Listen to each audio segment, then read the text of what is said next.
Chapter 1409, Promotion to Master. Why is she calling me all of a sudden? Feng was somewhat confused as he looked at Endless Scars' ID. Endless Scars had been a legendary existence in the past. In addition, Midnight Tea Party, the adventurer team she was currently in, had been an existence that even super guilds feared. However, neither Endless Scars nor the Midnight Tea Party had shown any interest in guilds. Hence, Feng didn't bother keeping in touch with Endless Scars and the Midnight Tea Party. He never imagined that Endless Scars would take the initiative to contact him now. However, Feng did not put too much thought into the matter. He immediately put down his work and accepted the call. Guild Leader Black Flame, congratulations. I heard that even the various superpowers are feeling envious over the current Stone Forest town, Endless Scars said sincerely, a faint smile on her face. That's nothing to brag about. Vice Commander Endless is the one who's amazing. You've managed to obtain such a powerful weapon and equipment since I last saw you, Feng said as he looked at the dark purple mage robes Endless Scars was wearing in the screen. Currently, although Feng could not see Endless Scars' level, the mana surrounding her was actually visible to the naked eye, flickering in and out of existence, which was definitely not an effect that ordinary epic items could create. One could just imagine how powerful the weapon and equipment Endless Scars carried on her body were. To what do I owe this sudden call? It's nothing important, really. I just wish to invite Guild Leader Black Flame to join me on a quest, Endless Scars said, giggling. As long as you help me complete this quest, I am willing to compensate you with a secret technique tablet. Even if we fail to complete the quest, I'll still compensate you with 5,000 magic crystals. A secret technique tablet? Feng was shocked. Secret technique tablets were extremely rare items that the various superpowers in God's domain desperately competed for, as these allowed players to grasp all sorts of powerful combat techniques. Under normal circumstances, nobody would trade away their secret technique tablet. Feng found it very hard to imagine that Endless Scars would be willing to use such a rare item as remuneration. Even a bronze secret technique tablet was still quite shocking. If she used it to employ the help of a super guild's peak experts, said super guild would no doubt agree to the request without hesitation. That's right. However, unless you agree to help me, I cannot tell you the exact information of the secret technique tablet. Smiling, Endless Scars prompted, how about it? Are you willing to help me with this small problem, Guild Leader Black Flame? After giving the matter some thought, Feng asked, right now? No. When Feng did not agree to her offer right away, Endless Scars could not help but grow confused. Most likely, even super guilds would immediately agree to her request if they were offered a secret technique tablet, yet he was actually hesitating. A lot more preparations need to be done before we embark on the quest. It won't be possible to do so within a short period of time. Alright, then. Feng currently had many tasks he still needed to deal with. In addition, there was the ranking competition tomorrow over at the Black Dragon Empire. Gentle Snow had already requested his presence at the event. If he went to help out with Endless Scars' quest now, he was almost guaranteed not to make it back in time for the competition. After all, a quest that forced someone like Endless Scars to ask for help, in addition to using a secret technique tablet as payment, would surely not be a simple one. It would no doubt be impossible to complete quickly. Good. We have an agreement, then. I'll contact you once my side is ready. At Feng's reply, a hint of joy appeared in Endless Scars' eyes, her lips curling up slightly. Oh, right, as a bonus, I'll let you in on something. The ranking competition being held in the Black Dragon Empire this time is slightly different. I've heard that the top 3 guilds will receive an invitation to the Secret Pavilion's main headquarters to take part in the Secret Pavilion's internal auction. The Secret Pavilion's internal auction? Feng could not help but grow a little excited upon hearing this. As a transcendental existence in the virtual gaming world, the Secret Pavilion possessed countless rare in-game items. However, this was still only the tip of the iceberg. What was truly amazing about the secret pavilion was its ability to procure items in the real world that were of great help to a guild's development, such as training slots, data of expert players that could be used in a simulation system, S-rank nutrient fluids, harmony tea, virtual gaming cabins, and other products. Even first-rate guilds would have a very difficult time procuring these things in large quantities, what more other large guilds? However, the secret pavilion only sold these items in its internal auction. Moreover, the auction was not held in the virtual world of God's domain, but in the secret pavilion's main headquarters in the real world. In the past, those qualified to participate in the secret pavilion's internal auction were first-rate guilds at the very minimum. Guilds of lower status had had no chance of participating in the event whatsoever. Of course, in order to obtain these items, the various large guilds would also have to pay a significant price. The currency used during these internal auctions was not credits but top-tier weapons and equipment as well as precious in-game items that were generally not sold to the public, either that or magic crystals at the bare minimum. Even coins were not accepted. The internal auction was equivalent to using real-world resources to exchange for resources in God's domain. To Zero Wing, this was indeed an excellent opportunity. S-rank nutrient fluids and virtual gaming cabins were generally not things that could be purchased even if one had the money to do so. Yet, these items were paramount to a guild's development. Even if one was reluctant to part with their resources in God's domain, they would still be willing to part with a considerable portion if it meant obtaining these items. To Feng, however, this was wonderful news. Currently, he had plenty of resources in God's domain, such as the advanced mana armor kits, magic devices, and various exotic potions, and now the Titan devices. He also possessed advanced speedboats, which were important to the various superpowers at this stage of the game. If push came to shove, he could even use the miniature ballistas, soul water, and soul crystals, items that a superpower like the secret pavilion would definitely want, to trade. Not to mention, he could also produce all of these items without limit so long as he had the materials. He was more than willing to convert these items into real-world resources. I heard that the secret pavilion has put in quite a lot of effort into its internal auction this time. Participation in it offers plenty of benefits for an up-and-coming guild like Zero Wing. It's best if you make some preparations for the auction. Endless Scars gave a reminder before disconnecting the call. There is indeed a need to make some preparations. Feng nodded in agreement. The items sold at the secret pavilion's internal auction were not cheap. Based on what he had heard, a bottle of S-rank nutrient fluid could go for 3 to 4 million credits worth of rare items, which really wasn't a price that ordinary guilds could afford. If he did not stockpile some resources ahead of time, he might end up being a spectator at the auction. After his call with Endless Scars ended, Feng resumed forging Titan devices. In order to increase his success rate, he had even taken out his precious magical gold as well as 100+ magisteel ingots, which the guild had collected, raising his success rate to roughly 35%. As Feng continued forging Titan devices, he became increasingly proficient at it. Moreover, when he recalled the scene where Celiora remolded and repaired 1,000 transformations, particularly how she utilized magic arrays to condense materials together, he could not help trying to condense materials using magic arrays himself, especially since he had the 7 luminaries ring to increase the ambient mana density. After all, as long as he learned to condense materials using magic arrays, not only would his production speed increase, but his success rate would also increase significantly. The first attempt failed. The second attempt failed.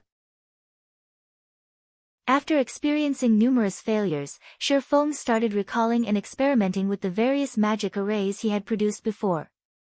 Suddenly, the celestial magic array came to mind.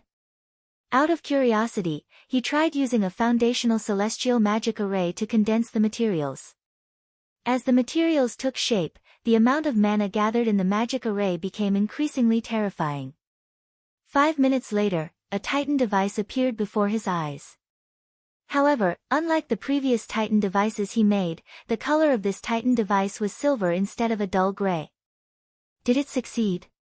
Feng carefully inspected the Titan device's attribute panel.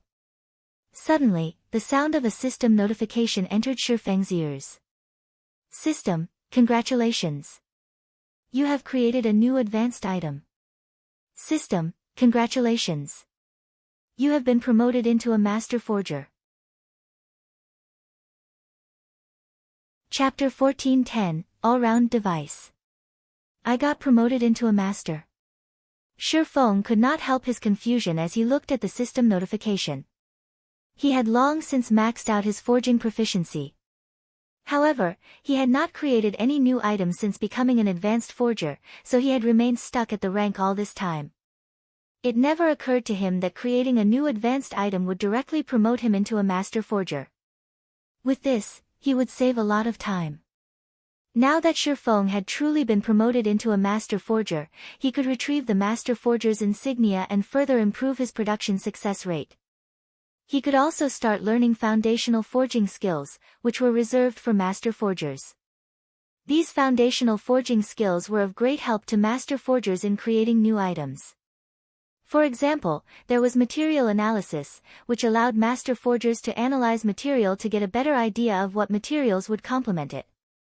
Aside from that, there was also attribute analysis, which allowed Master Forgers to produce weapons and equipment tailored to a particular player, allowing the said player to exert more of their actual strength. Due to the existence of these skills, Master Forgers enjoyed a much higher status than advanced forgers. There's no reward notification for becoming a Master Forger.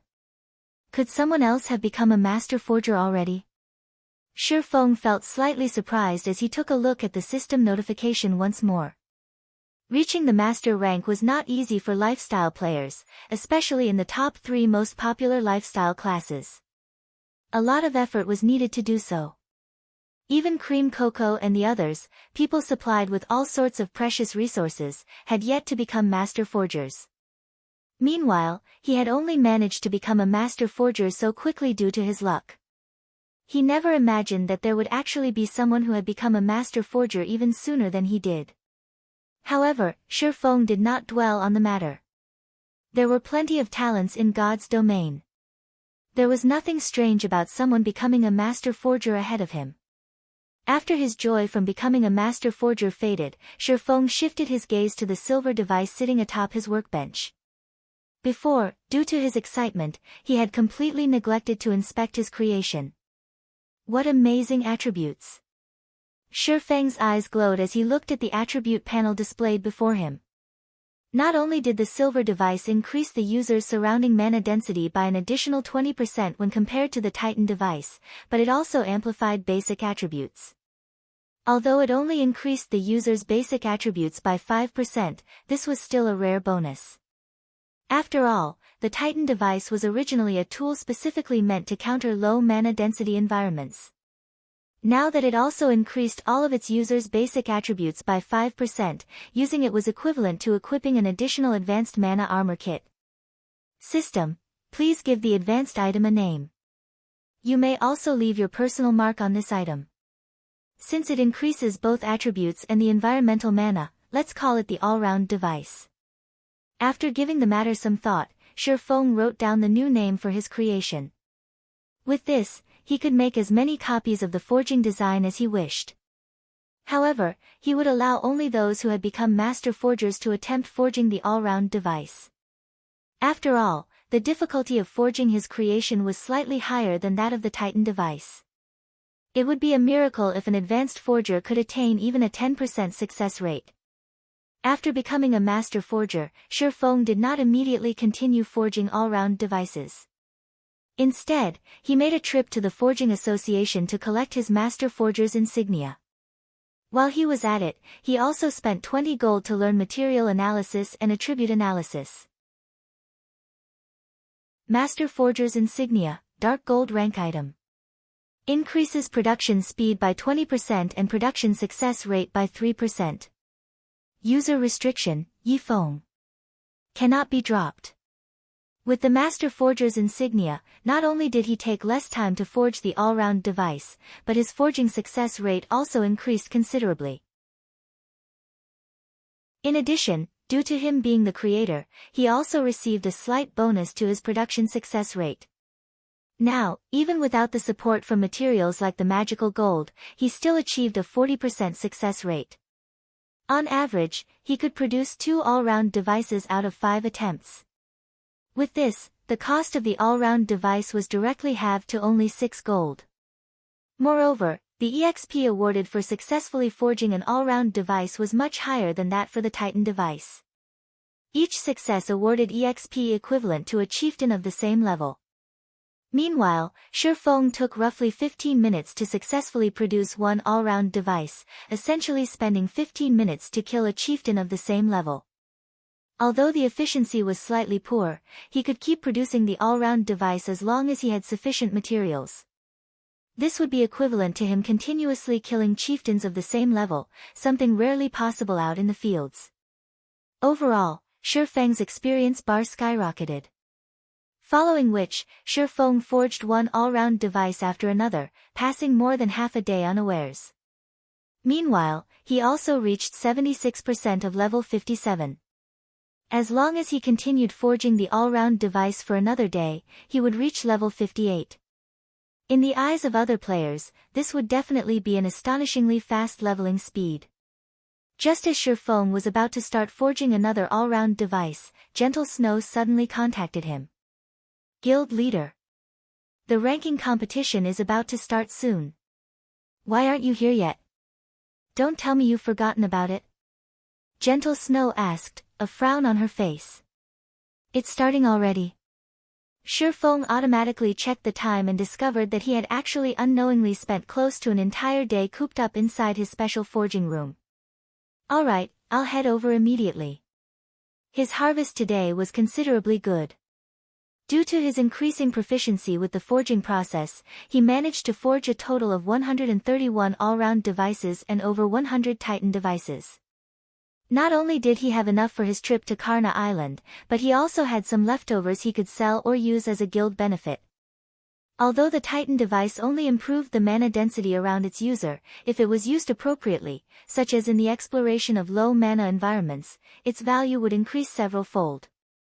In reality, there were quite a few low mana environments in God's domain, many of them locations that guilds and adventurer teams wished to explore. Only, due to the environment severely affecting one's combat power, players were generally forced to give up on ranging through these areas. Take the Dragon's Graveyard, a well-known forbidden land in the Black Dragon Empire, for example. Due to a certain incident, many dragons had died in that location in the past. Now, it was a forbidden land for the living, a level 50 to level 100 super large-scale leveling map that had practically no mana present, such that players could not use tier 1 skills and spells there. If players entered the map, their combat power would be reduced to less than 10%. As luck would have it, the bosses located at the inner and core areas of the Dragon's Graveyard had quite a significant chance of dropping the stable design and all sorts of advanced designs and recipes. However, this was still just the tip of the iceberg. If one managed to get the first kill on the Dragon's Graveyard's final boss, they would be awarded their choice of weapon at Black Dragon City. Moreover, this weapon would be a fragmented legendary weapon. Hence, in the past, the various large guilds in the Black Dragon Empire had put in a lot of effort into searching for tools that could help raise one's ambient mana density. Only after gathering sufficient tools did they succeed in raiding the Dragon's Graveyard. Meanwhile, back then, the Titan device had been one of the best tools available for the purpose. In the past, a single Titan device had easily sold for 50 gold. One could just imagine how desperate the various large guilds were back then. Of course, compared to the value of a fragmented legendary weapon, this price was not worth mentioning whatsoever. Black Dragon Empire, Black Dragon City. As soon as Feng appeared inside Black Dragon City's teleportation hall, he was greeted by the sight of a massive crowd of players. After he exited the teleportation hall, the players were still packed like sardines. Normally, one could see such a street scene only in small but popular places like Stone Forest Town. Even the imperial capitals of the 4 great empires were far from comparable to Black Dragon City right now. The streets teemed with not only level 40+ players but even the rarely seen expert players. Players riding mounts were also a dime a dozen at the moment. It was as if every expert player in the Black Dragon Empire had gathered at Black Dragon City. One could just imagine how lively the ranking competition this time was going to be. Following which, Feng summoned the evolved demonic flame tiger and made his way towards Black Dragon City's underground arena. Chapter 1411, Initial Appearance in Empire. Black Dragon City, Underground Arena. Currently, the street outside the arena was crowded with players. However, the players that could actually enter the facility numbered extremely few. Players who wished to enter the underground arena needed an invitation from the secret pavilion or to have passed the qualifiers for the official competition. Everyone else could only stand outside the arena. Of course, catering to the general public's interest, the secret pavilion would also live-stream the competition on the large screens outside the underground arena, allowing people on the streets to watch the matches. This was a privilege available only to players that had rented the entire underground arena. However, it cost around 15,000 gold to rent the underground arena of an imperial capital for an entire day. Most likely, only the secret pavilion was capable of carrying out such a feat. Other superpowers would balk at spending so much money just to host a competition. Aside from playing on the screens outside the underground arena, the live stream of the competition would also be uploaded to the official forums, allowing all players in the Black Dragon Empire to watch it as well. Hence, a player who achieved a good battle record in the competition could definitely become famous throughout the empire. Meanwhile, the members of guilds that received an invitation from the secret pavilion were currently entering the underground arena one after another. Quick, look! Those players in that group seem to be from the first-rate guild Undefeated Dynasty. Their levels are so high. They're all actually above level 45. Look! Those people seem to be Fantasy Shrines members. The equipment they're using is so good. Every one of them is actually geared with 1 or 2 pieces of epic equipment.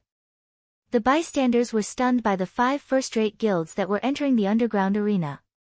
The weapons and equipment worn by the expert players they normally saw were already plenty amazing. However, now they were looking at the representatives of the 5 first-rate guilds whose levels and items surpassed those of expert players by leaps and bounds. Meanwhile, each of the 5 first-rate guilds attending the competition this time had sent between 8 and 12 representatives. Even the most inferior piece of equipment these representatives wore was level 40 dark gold equipment. As for epic weapons and equipment, although not everybody was equipped with one, each first-rate guild boasted at least 7 or 8. Let alone the ordinary players on the street, even the second-rate guilds attending the competition were shocked at the robust foundations these first-rate guilds displayed. Snow, is the guild leader not here yet? Zhao Yueru asked as she walked out of the underground arena. Currently, she was dressed in a set of dazzling crimson robes and held a blue crystal staff in her hand. Meanwhile, the instant Zhao Yueru appeared, she immediately attracted the attention of many players on the street. However, while part of the reason why so many players had their attention stolen by her was the contrast between her devilish body and angelic countenance, the greater reason was her personal fame. Just recently, Zhao Yueru had annihilated the expert team of Corpse Soul all by herself. Meanwhile, Corpse Soul was an infamous dark guild in the Black Dragon Empire. The top-tier experts of the Dark Guild were existences that gave the various large guilds headaches. Many second-rate guilds, and even first-rate guilds, had to treat the Dark Guild cautiously. Yet, due to one of Corpse Soul's experts provoking Zhao Yueru, the latter had annihilated the entire 20-man team said expert belonged to. Enraged by this situation, Corpse Soul had dispatched several of its top-tier experts to assassinate Zhao Yueru. However, not only did those top-tier experts fail to accomplish their mission, but a few of them had even fallen at her hands. After news of this matter spread, Zhao Yueru's nickname of Flame which became famous across the entire Black Dragon Empire. He should be here soon, Gentle Snow said as she looked at the time. Grinning, she said, "Why are you in such a hurry? Could it be that you can't wait to show Yi Feng the results of your latest training?" The guild's core upper echelon knew that Yi Feng and Black Flame were the same person. Back when Gentle Snow found out, she had been stunned. She had never imagined that Yi Feng could create such a powerful guild, one capable of rivaling even veteran first-rate guilds, all by himself. Hee hee. Of course. I want to see what kind of reaction he'll make when he finds out that I've already reached the refinement realm. Zhao Yueru giggled. Ever since joining Zero Wing, she realized that there would always be someone better than herself. Previously, she had been one of Ouroboros's top-ranking top-tier experts.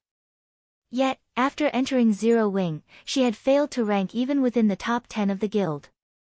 However, now that she had become a refinement realm expert, she was confident of entering the top 10 of Zero Wing and instantly reaching the level of peak experts like Fire Dance, Violet Cloud, and Aqua Rose. While Gentle Snow and Zhao Yueru were chatting, another team of players walked out of the entrance of the underground arena. These players all sported a crimson flame emblem, the symbol of the Crimson Castle Guild, one of the guilds that frequently clashed with Zero Wing's branch guild, which Gentle Snow managed. Although Crimson Castle was only a second-rate guild, Nine Dragons Emperor secretly supported it. Crimson Castle had also allied with a few other second-rate guilds, hence, the guild's strength was not one bit inferior to that of first-rate guilds. Guild Leader Snow, long time no see. I never thought that you would be interested in the ranking competition as well. It seems the competition this time is going to be interesting, Crimson Fox, the guild leader of Crimson Castle, said, smiling as he walked up to Gentle Snow. Aren't you here as well, Guild Leader Crimson? Gentle Snow said. She could not help but feel a little surprised as she looked at Crimson Fox and his entourage. Currently, Crimson Fox had already reached level 45, and the majority of his equipment were dark gold rank. As for the weapon he carried and the top he wore, Gentle Snow could not determine their quality due to their glow effects having been hidden. However, she could tell that they were either epic rank or epic growth type weapons and equipment. Meanwhile, similar to Crimson Fox, the other members of Crimson Castle were all level 45. The weapons and equipment they possessed nearly rivaled Crimson Fox's. Aside from these players, Gentle Snow had also spotted two cloaked players among Crimson Castle's team. Although she could not see the levels and equipment of these players, the pressure she picked up from them was much greater than even the pressure Crimson Fox exuded. Guild Leader Snow, neither of our guilds were able to achieve a clear victory in our previous war with each other. Are you interested in settling our dispute through the ranking competition this time? Crimson Fox said, a sly smile on his face. How do you want to compete? Gentle Snow asked. We'll compete using our guild rankings in the competition this time. Whoever places higher will be the winner. Meanwhile, whoever loses will give up on Hidden Fog Town. How about it? Crimson Fox suggested. As Crimson Fox had deliberately spoken in a very loud voice, everyone on the street heard his words. What's going on? Is Crimson Castle planning on competing with Zero Wing? As expected of large guilds, they're actually using a town as a wager. I wonder if Zero Wing will dare to accept the challenge. If Zero Wing is afraid of accepting even such a small challenge, what qualifications does it have to participate in the ranking competition? At this moment, everyone could not help but turn to look at Gentle Snow and Crimson Fox. In regard to this situation, Gentle Snow also hesitated to decide. Hidden Fog Town, a dark town located in the vicinity of Lake Heart City, had a mithril vein. Conquering Hidden Fog Town was equivalent to obtaining the mithril vein, which would greatly help in a guild's production of weapons and equipment. Only, due to Zero Wing and Crimson Castle's inconclusive war over this dark town, neither guild had managed to capture it thus far. While Gentle Snow was hesitating, a deep voice resounded throughout the entire street before the underground arena. Okay, Zero Wing agrees to your conditions. Immediately, every player on the street shifted their gaze to the source of the voice. In the next moment, a majestic monster with its paws covered in flames and lightning stalked into the crowd, radiating an indescribably heavy pressure. This monster was none other than the evolved demonic flame tiger. In terms of strength, it surpassed even a lord of the same level. Not to mention elite players, even expert players would have to run for their lives if they encountered the demonic flame tiger as an opponent. Meanwhile, upon seeing the demonic flame tiger, the players standing in its path moved to the side automatically, wearing dumbfounded expressions. What kind of mount is that? How is it giving off such intense pressure? Who is that person? Chapter 14:12, All Parties Alarmed. And you are? Crimson Fox could not help but grow confused as he watched Feng approach his location. Currently, Feng was wearing a black cloak, so Crimson Fox could not see his appearance and level at all. However, based on the deadly threat Crimson Fox sensed from the demonic flame tiger, he could tell that Feng was definitely not your run-of-the-mill expert. Everyone present similarly shifted their gazes to Feng, curious to find out Feng's identity. In the next moment, Feng removed his black cloak, displaying his disguise as Black Flame. Currently, he was fully garbed in black, light armor sporting dark blue magical patterns. At his waist hung two exquisite longswords. The mana enveloping his body was also much denser than the ambient mana. Meanwhile, those within range of Feng's aura felt as if they were standing before a humanoid beast right now. He's Black Flame. You mean the Black Flame with the nickname of Sword King? Yes. I am absolutely sure of it. I've watched his battle videos before.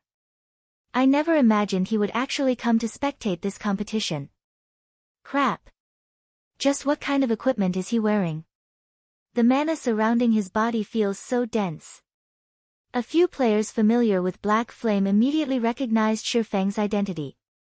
A huge commotion promptly broke out on the street as everyone started discussing Black Flame. In Star Moon Kingdom, everyone was familiar with Black Flame's name. However, aside from merchant players, most players rarely paid attention to matters relating to other kingdoms and empires. If not for the God's Domain experts list having recorded Black Flame's name, ordinary players would most likely have no idea who Black Flame was. Guild Leader. At this moment, Gentle Snow's eyes were filled with surprise as she looked at Feng. Although she had long since known that Feng improved rapidly, she never imagined that it would be this fast. It had only been a short time since the last siege war at Stone Forest Town ended. Yet, compared to the pressure she felt from Feng back then, the pressure he gave off now was superior by leaps and bounds. Meanwhile, the upper echelons of the various large guilds present on the street were likewise shocked by the pressure from Feng. So this is Zero Wing's guild leader. It seems the rumors about him are true after all. He really is a monstrous existence. Fortunately, the ranking competition forbids guild leader and vice guild leader characters from participating. Otherwise, Zero Wing would definitely be the dark horse of this competition. The upper echelons of the various large guilds inwardly celebrated as they looked at Feng. If the secret pavilion allowed someone like Black Flame to participate in the ranking competition, Zero Wing would be unstoppable. In the entire Black Dragon Empire, most likely only the Dragon Phoenix Pavilion possessed experts capable of contending against Black Flame. As Feng approached the members of Crimson Castle on the demonic flame tiger, the aura he exuded also grew increasingly powerful. Even the space around him started to stagnate. Meanwhile, those subjected to his aura felt an indescribable pressure bearing down on them, discomfort overwhelming their bodies. Sword King Black Flame. Initially, Crimson Fox also revealed a shocked expression at his taste of Feng's presence. Very quickly, however, he calmed down and smiled, saying, since guild leader Black Flame has already said so, whichever one of our two guilds ranks lower in this competition will have to give up on Hidden Fog Town. Naturally. Feng nodded. With guild leader Black Flame's word, I can rest assured now. I still have other matters to attend to, so I will not take up your time, guild leader Black Flame. Upon hearing Feng's answer, Crimson Fox revealed a delighted smile. He immediately turned around and walked back into the underground arena. Meanwhile, the two cloaked players in Crimson Fox's entourage could not help but send a few additional glances at Feng before re-entering the arena. Boss, that person is Black Flame. He might have prepared some trump cards for the competition. Is it really all right to proceed with our original plan to compete with Zero Wing? A level 45 shield warrior standing beside Crimson Fox asked worriedly. What's there to worry about? The Dragon Phoenix Pavilion has long since investigated everything there is to know about Zero Wing. While the top-ranking experts of Zero Wing are indeed scary, none of those experts are among the representatives Zero Wing has dispatched for the competition this time. Zero Wing's representatives consist solely of the experts that originally belonged to Ouroboros. There is no need to be fearful of them, Crimson Fox sneered. Even if Black Flame does have some kind of backup plan, do you think our side doesn't possess one as well? Boss, what do you mean? The Shield Warrior asked in confusion. The Dragon Phoenix Pavilion has always found Zero Wing to be an eyesore. Do you think they would secretly send only 2 experts to help Crimson Castle? Crimson Fox whispered. Rest assured. Zero Wing has no chance of winning against us. Most likely, even getting into the top 10 will be a problem for them. After all, among the participants in the competition this time, many are newcomers nurtured by superpowers. After the Shield Warrior gave the matter some thought, he found his guild leader's words reasonable. In order to ensure its conquest of Hidden Fog Town, Crimson Castle had made plenty of preparations. The Shield Warrior then unconsciously turned to look at the 2 cloaked men some distance behind him. His body shuddered involuntarily when he felt the killing intent the 2 were radiating. He had personally witnessed the strength of these 2 players before. Even when these 2 players went up against 5 of Crimson Castle's top 10 experts all by themselves, they had easily emerged victorious, not even losing 1/10 of their HPs. Moreover, this was while the 2 players were keeping many of their trump cards hidden.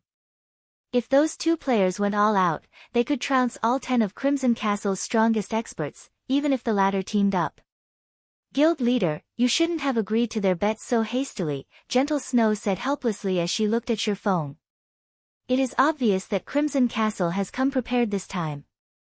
The 2 cloaked experts following behind Crimson Fox have never appeared in our investigations of Crimson Castle before. It is highly possible that they are Crimson Castle's trump cards this time. Although those 2 experts had hidden their levels and equipment, the killing intent they radiated was no laughing matter. They must have experienced countless battles to have gained that kind of killing intent. Moreover, she could tell that those 2 experts were already actively restraining their killing intent. Only, as the killing intent they cultivated ran bone deep, they couldn't conceal it completely. She had no doubt that those 2 experts were frighteningly powerful. Otherwise, Crimson Fox would not have so willingly agreed to such a risky bet. That's right. Guild leader, the pressure I felt from them is much stronger than even what the top-tier experts of Corpse Soul gave off. There is a high chance that those 2 players are Refinement Realm experts. Otherwise, I wouldn't have felt such intense pressure from them, Zhao Yueru said, nodding in agreement with Gentle Snow's words. Far from just Refinement Realm experts, those 2 people have already reached the Flowing Water Realm. They are capable of making the best response through observing their opponents, Feng said, shaking his head. When he was walking towards Crimson Castle's group, he could clearly feel how powerful those 2 cloaked players were. Or to put it in another way, their presence was right in his face. Hence, he had deliberately released his aura in order to test the 2 cloaked players' reactions. And indeed, just like he had guessed, both of them were definitely experts. The instant he directed killing intent towards Crimson Castle's group, only these 2 players had prepared to retaliate straight away. It was obvious that they had perceived and reacted to the subtle actions he made. As for Crimson Fox and the others, they had not shown a single reaction whatsoever. Guild leader, why did you agree to the bet, then? Gentle Snow could not help but grow anxious. Going up against 2 Flowing Water Realm experts was no joke. In a situation where both sides possessed similar levels and attributes, either one of these Flowing Water Realm experts could easily annihilate all 5 members that Zero Wing had dispatched. With these 2 players taking the field, Crimson Castle had a sporting chance of contesting for the top 3 positions.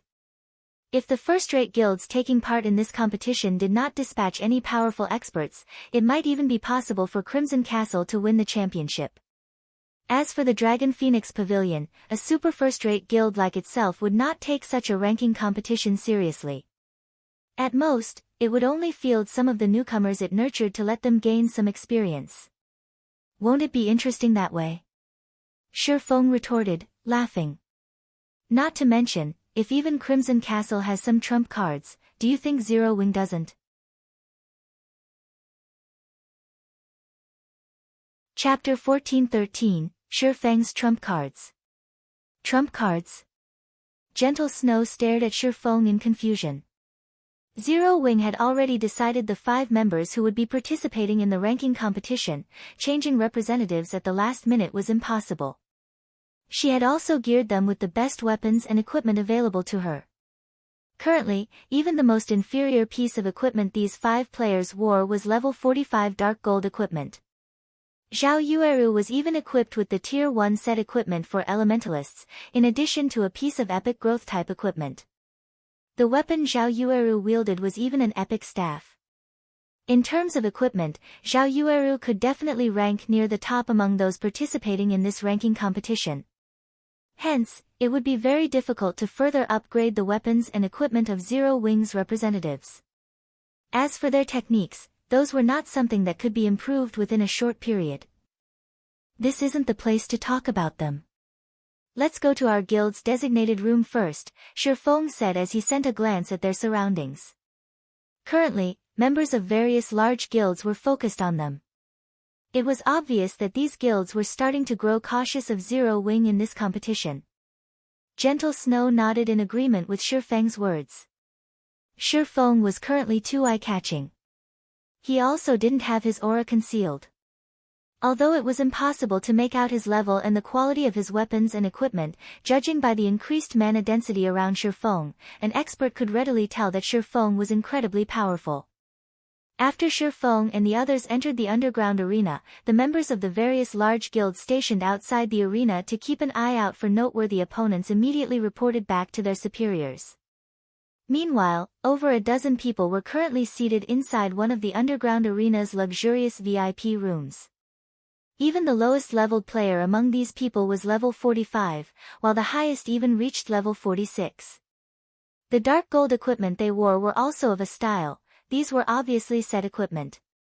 At this stage of the game, even first-rate guilds had trouble collecting one set of level 45 dark gold set equipment, yet there were actually 6 sets here. Seated in the front of this group of players were a man and a woman. These 2 people were none other than 9 Dragons Emperor and Phoenix Rain. Although both of them were representatives of the Dragon Phoenix Pavilion, they sat on different sides of the room, each of them leading a group of newcomers they'd cultivated on their own. The newcomers of each side also faced their counterparts as if they were mortal enemies. They looked nothing like members of the same guild. To the various large guilds, the ranking competitions hosted by the secret pavilion were a good opportunity for them to raise their fame. To the various superpowers, however, these competitions were merely amusements. After all, even without doing any publicity, everyone was already familiar with their guilds. Hence, during every ranking competition, the various superpowers in God's domain would field their internally nurtured newcomers instead of their mainstays. One of the reasons for doing so was to allow the newcomers to gain some combat experience. The second reason was to let the public know just how powerful the newcomers they nurtured were. Interesting. Zero Wing's black flame has come as well. 9 Dragons Emperor's lips curled up slightly when he read the report that just came in. He actually agreed to Crimson Castle's wager. It seems he's pretty confident in his own guild members. Pavilion Master, should we supply a few more epic items to Crimson Castle? Martial Dragon whispered. No need. The helpers and items we've provided Crimson Castle are already enough to defeat Zero Wing, 9 Dragons Emperor said, shaking his head. Sneering, he continued, however, tell the others to go all out against Zero Wing's members. Make sure to give them a beating. Let the players of the Black Dragon Empire know just what kind of guild Zero Wing is. He hated Zero Wing down to the bone. If not for Phoenix Rain's partnership being known by all in the Dragon Phoenix Pavilion, which prevented him from publicly mobilizing the pavilion's forces against Zero Wing a second time, he would have long since trampled Zero Wing's branch guild. He wouldn't have let the branch guild survive until now. However, as long as Crimson Castle won its bet and secured Hidden Fog Town, Zero Wings Branch Guild's days would be numbered.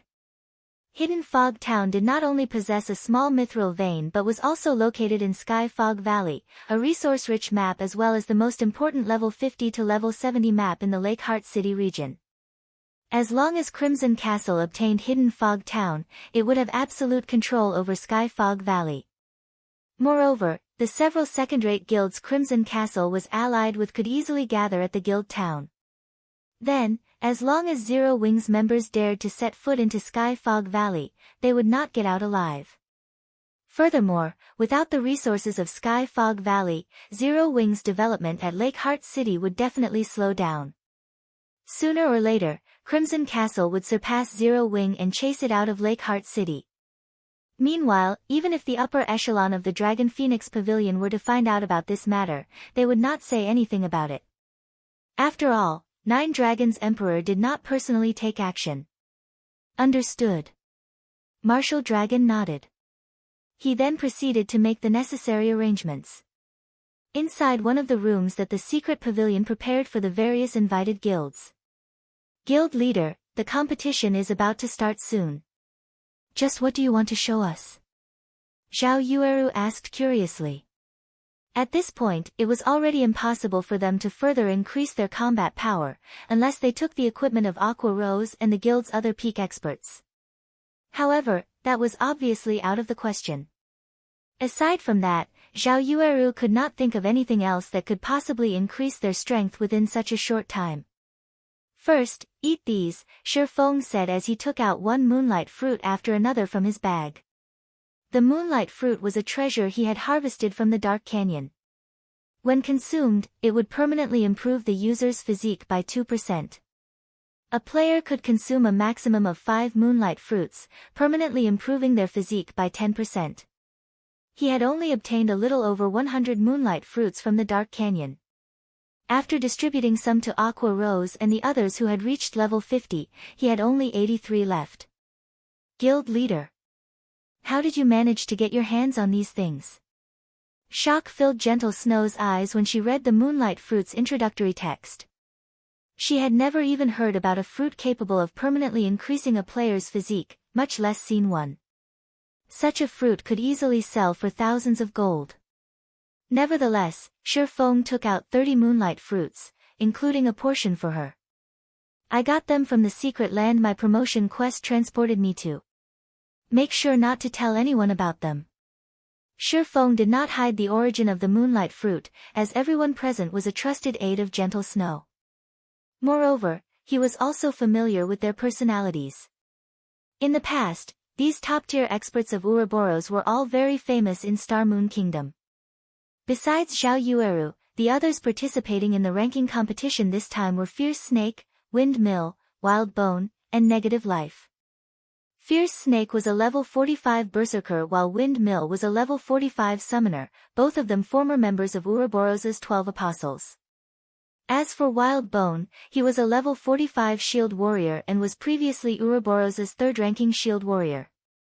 Lastly, Negative Life was a level 46 Ranger. In terms of talent, he was inferior only to Soaring Snake, the leader of the 12 Apostles.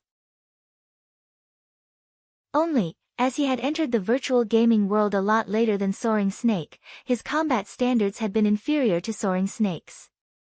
However, after receiving various resources from Zero Wing, his combat standards had improved rapidly. Right now, he was already close to rivaling Minor Wind in terms of combat standards. These people had stayed by Gentle Snow's side all this time, so Feng was not afraid word of the Moonlight Fruit would leak out. These Moonlight Fruits are amazing.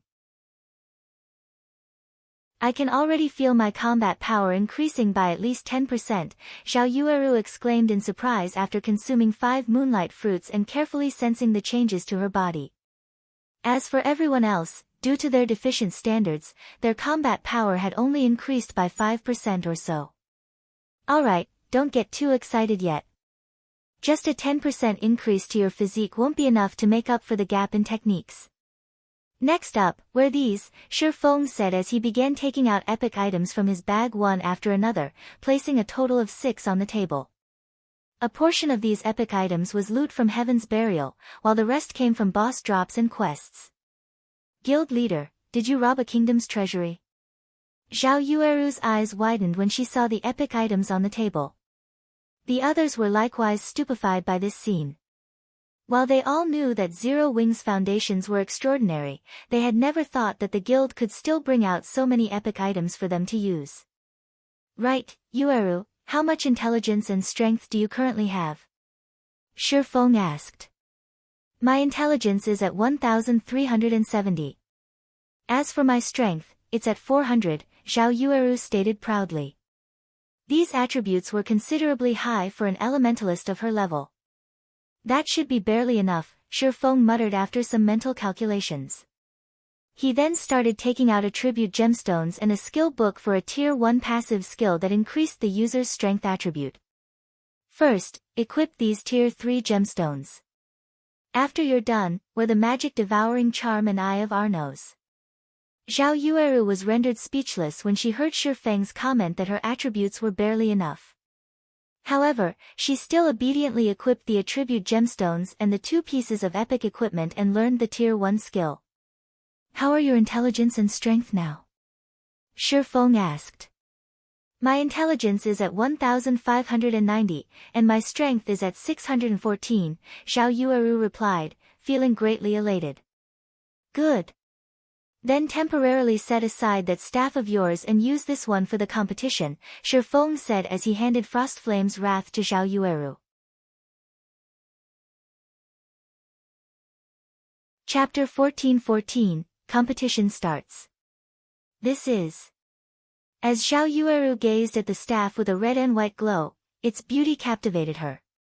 As a fragmented legendary weapon, Frostflame's Wrath radiated an intense powerful the moment it appeared, making ordinary players feel quite uncomfortable. The surrounding mana inadvertently flowed towards Frostflame's Wrath, and it instantly became the focal point of the room. At this moment, Zhao Yueru wasn't the only one to notice how unique Frostflame's Wrath was. Even Gentle Snow and the others had noticed the weapon's extraordinary features. Could that be? Gentle Snow had déjà vu when she saw Frostflame's Wrath. A possibility surfaced in her mind, but she quickly shook the thought away, refusing to believe it was feasible. When Zhao Yueru accepted Frostflame's Wrath and checked its attribute panel, she was stunned. How is this possible? This is a fragmented legendary weapon. Zhao Yueru couldn't believe her eyes. To obtain a single epic item, a large guild would have to invest countless resources and manpower. At this stage of the game, a first-rate guild would be fortunate to have 7 or 8 epic items. Even the various superpowers had very few epic items. However, even now, no one had heard of any of the superpowers obtaining a fragmented legendary item. First-rate guilds and below could only fantasize of wielding such items. Yet, Feng had just handed her a fragmented legendary staff. She even began to wonder if Feng had a few hidden backers. You need to keep this staff a secret. You should be aware of the consequences should others discover this matter, Feng whispered a warning. Although he had revealed Frostflame's Wrath, not just any player could inspect it. Only the wielder could check its attribute panel. Hence, aside from Zhao Yueru and himself, nobody knew that Frostflame's Wrath was a fragmented legendary weapon. However, since Gentle Snow had her own fragmented legendary item, could likely guess the staff's identity. Other players would, at most, assume it was a top-tier epic weapon. After all, fragmented legendary items were truly too rare. Even after 10 years in God's domain, Shadow had never obtained a single fragmented legendary item. Zhao Yueru nodded seriously. She had never expected Feng to let her use such a precious weapon. She wouldn't expose the guild's secrets. Alright, before you enter the competition field, use these all-round devices. How far you go in the competition will depend on you. Feng then took out 10 all-round devices and handed them to Zero Wing's 5 representatives. Each all-round device lasted 4 hours, 1 hour more than the Titan device's duration. 2 all-round devices should be more than enough to last until the end of the ranking competition. Although players weren't allowed to use magic scrolls and items such as berserk potions and frost grenades in the secret pavilion's ranking competitions, they could use anything else. The underground arena's large-scale arena in the Black Dragon Empire could accommodate 100,000 people. Currently, players filled the space. The venue was even livelier than the competitions in the Dark Arena due to the ranking competition's lower restrictions. This time, the secret pavilion had invited all of the local second-rate guilds and above. The local well-known players and adventurer teams had received an invite as well. It wasn't hard to fill the underground arena's largest venue. So many players are participating in the competition this time. I know, right? The last one only included the players from the Black Dragon Empire, but I've heard that quite a few superpowers have sent their newcomers to gain some experience in this competition. In addition, famous experts from the neighboring kingdoms have come to join the fun. The secret pavilion has doubled the number of official slots in the competition. Now, a total of 6,400 people can take part. Many of the top 100 players from the previous competition will likely lose their spots. Ha ha ha. Our 100 Beast Adventurer team's commander and vice commander will definitely rank among the top 200. We'll be able to rank among the top 30 adventurer teams in the Black Dragon Empire. Top 200. Your commander only ranked 40th during the last competition. He'll be lucky to make it into the top 500 this time. I heard that even the FFF adventurer team is only aiming to get 2 people into the top 100. After all, the newcomers from the various superpowers are terrifying. Furthermore, several hundred top and well-known adventurer teams from the neighboring kingdoms have also sent participants. That's right. Don't forget, this competition isn't just a contest between adventurer teams. The Black Dragon Empire's various large guilds are also participating. Those guilds' foundations are far more powerful than adventurer teams. One top-tier expert from a second-rate guild could easily trample an expert from a well-known adventurer team. Only representatives from top adventurer teams have a chance of securing a top position in this competition. The crowd in the spectator stands engaged in heated discussions regarding the competition. Generally, they only got to watch such a large-scale competition once a month. It was the highest standard competition ordinary players had access to. Most ordinary players envied those who got to watch the competition in person. However, these players were even more jealous of the players in the 30 VIP rooms. From these rooms, players could see the 10 stages as if they stood next to them. The difference between the experience of sitting in a VIP room versus sitting in the spectator stands was like the difference between heaven and earth. Unfortunately, there was a limited number of VIP rooms available.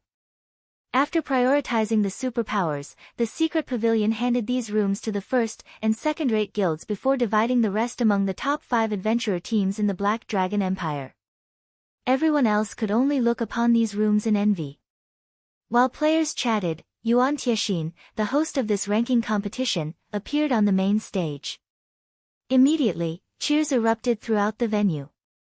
Ladies and gentlemen, I welcome you to watch the Black Dragon Empire's monthly ranking competition.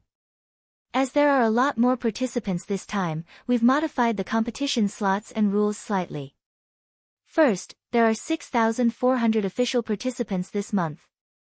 These participants will be categorized into 10 stages.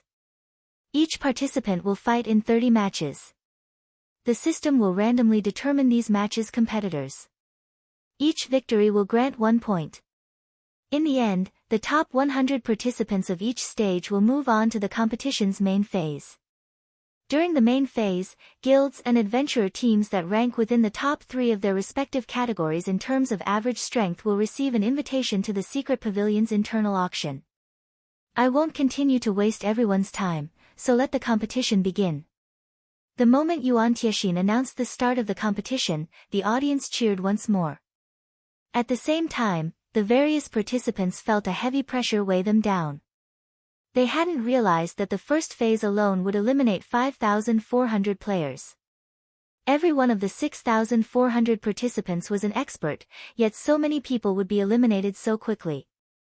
This competition would be far crueler than the previous events, which had only included 3,200 players. After Yuan Tiexin finished speaking, the system began to distribute the 6,400 participants randomly into 10 groups. Each group had 640 participants. However, only 100 players would proceed to the final phase. The various guilds and adventurer teams' ranks would be determined based on their average results during this final phase. Ha ha ha. Zero Wing is pretty lucky. All 5 of its representatives have been selected for the competition's 2 death groups. Ranking among the top 50 won't be a problem, not to mention ranking among the top 10 guilds in the Black Dragon Empire. Crimson Fox could not help but laugh when he saw the system-generated lists, sneering as he glanced at the VIP rooms above him. Chapter 14-15, Who Has Bad Luck? The screens above the 10 stages displayed the participants' numbers in each group. Of course, the various major powers had already investigated the noteworthy participants. The moment the system finished forming each group, they located the noteworthy participants' stages. The participants for the 3rd and 5th group are amazing. Isn't number 29 Falling Flowers, the 10th ranked swordsman in the Purple Thorns Empire? Crap. Thorny Language, one of the experts that ranked within the top 100 in the previous competition, is number 1514. The spectators talked among themselves when they saw the name lists on the screens. Group 3 and 5 received the most attention. These 2 groups contained 1/3 of the players who had been predicted to rank among the top 100 this time. The battles in these 2 groups would be very intense. When Gentle Snow saw the lists from her VIP room, her expression darkened. Among Zero Wing's 5 representatives, 2 had been assigned to Group 3, and 3 were in Group 5. It wouldn't have been a problem if these groups had slightly more experts than the others, but that clearly wasn't the case. Among the Superpowers newcomers, 13 were in Group 3, and 19 had been assigned Group 5. These 2 groups alone included more than half of the newbies from the various superpowers. In addition, each of these 2 groups had over a dozen representatives from first-rate guilds. They also consisted of many players from the various top adventurer teams. Overall, these people had taken roughly 90 slots among the 2 groups. There were also the various independent experts from the Black Dragon Empire and the neighboring kingdoms. Who knew if dark horses hid among these independent experts? Group 3 and 5 were death groups. Aside from Zhao Yueru, Zero Wing's representatives would have a difficult time qualifying for the competition's final phase. If they encountered one of the seeded participants or one of the superpowers newcomers, they would have to endure an arduous battle. Points would be awarded to guild representatives who made it into the final phase. These points would be used to calculate each guild's rank. Aside from superpowers, which wouldn't be included in the guild rankings, each guild had 5 representatives. Naturally, the more qualified representatives a guild possessed, the greater its advantage would be. Unless 3 or more of Zero Wing's representatives made it to the final phase, it would be at a disadvantage against Crimson Castle. Furthermore, Crimson Castle had 2 Flowing Water Realm experts. Those 2 experts were almost guaranteed to rank quite high during the final phase. Relax. None of them should have any problem qualifying for the next phase, Feng reassured, chuckling when he noticed Gentle Snow's worried look. While there were many experts in Group 3 and 5, Zhao Yueru and the others were no weaklings. Their weapons and equipment ranked among the best in this competition. In addition, they had equipped the all-round device. They had no reason to fear anything less than a refinement realm expert. Feng's confidence rendered Gentle Snow speechless. If this were an ordinary competition, she wouldn't mind losing. In fact, this was a good opportunity for Zhao Yueru and the others to gain combat experience. However, the development of Zero Wing's branch guild was on the line.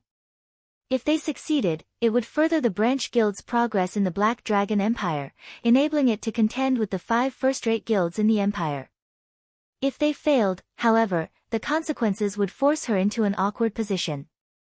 After all, she was the branch guild's manager. She had no wish to see it fail. As Feng spoke, the competition began. Following which, the system randomly selected participants for the first fight. In the blink of an eye, the list of matchups appeared on the screen above their respective stages. These participants simply needed to enter their respective stages to begin the match. Group 1, number 4187 vs number 712. Group 2, number 1714 vs number 6024. Group 3, number 584 vs number 5513. Matches occurred simultaneously on the 10 stages. While the audience could watch all 10 stages at the same time, the large screens outside the underground arena would only stream the most noteworthy match. That shield warrior with the crimson shield is so amazing. He actually killed that level 43 berserker after losing less than 1/10 of his HP. He is pretty powerful. He either blocked or dodged every one of the berserker's attacks. The shield warrior's defense is impeccable. By my guess, he should rank among the top 100 shield warriors. The players crowding the open-air bars outside the underground arena heatedly discussed the players as they watched the live-streamed matches. Most of the matches ended quickly. Generally, each match lasted less than 1 minute. Even in a stalemate, the match would end after a certain amount of time as this was the competition's initial phase. The victors of these matches would be determined by how much remaining HP each participant possessed. As one match after another came to an end, Fierce Snake, who was in Group 3, was called to the stage. His first opponent was a level 45 Guardian Knight. That berserker, Fierce Snake, really is unlucky. He has to face Flaming Arm, the 37th ranking Guardian Knight in the Empire, in his first match. He can only blame himself for such poor luck. After ranking 37th in the class rankings during the previous competition, Dragon's Abyss, one of the top 5 top adventurer teams in the Empire, recruited Flaming Arm immediately. With the guild's nurturing, Flaming Arm must have improved quite a lot. He shouldn't have any issues ranking among the top 30 in his class rankings. When Flaming Arm appeared on Group 3's stage, many among the audience shifted their attention to his stage. After all, he was an expert capable of ranking 37th among the Black Dragon Empire's Guardian Knights. In a first-rate guild, he could become one of the guild's core MTs. Moreover, when comparing classes, Guardian Knights had an advantage over Berserkers. The match's outcome was obvious. Ha ha ha. Zero Wing is actually going to lose its very first match. Crimson Fox laughed as he glanced at Fierce Snake. During the initial phase, each participant had to fight 30 matches. Among the 640 participants in each group, only the top 100 would qualify for the final phase. Based on previous ranking competitions and the intensity of this competition, players' likelihood of qualifying for the final phase was quite low, even if the 126 of their 30 fights. Only those who win 27 matches were guaranteed to qualify.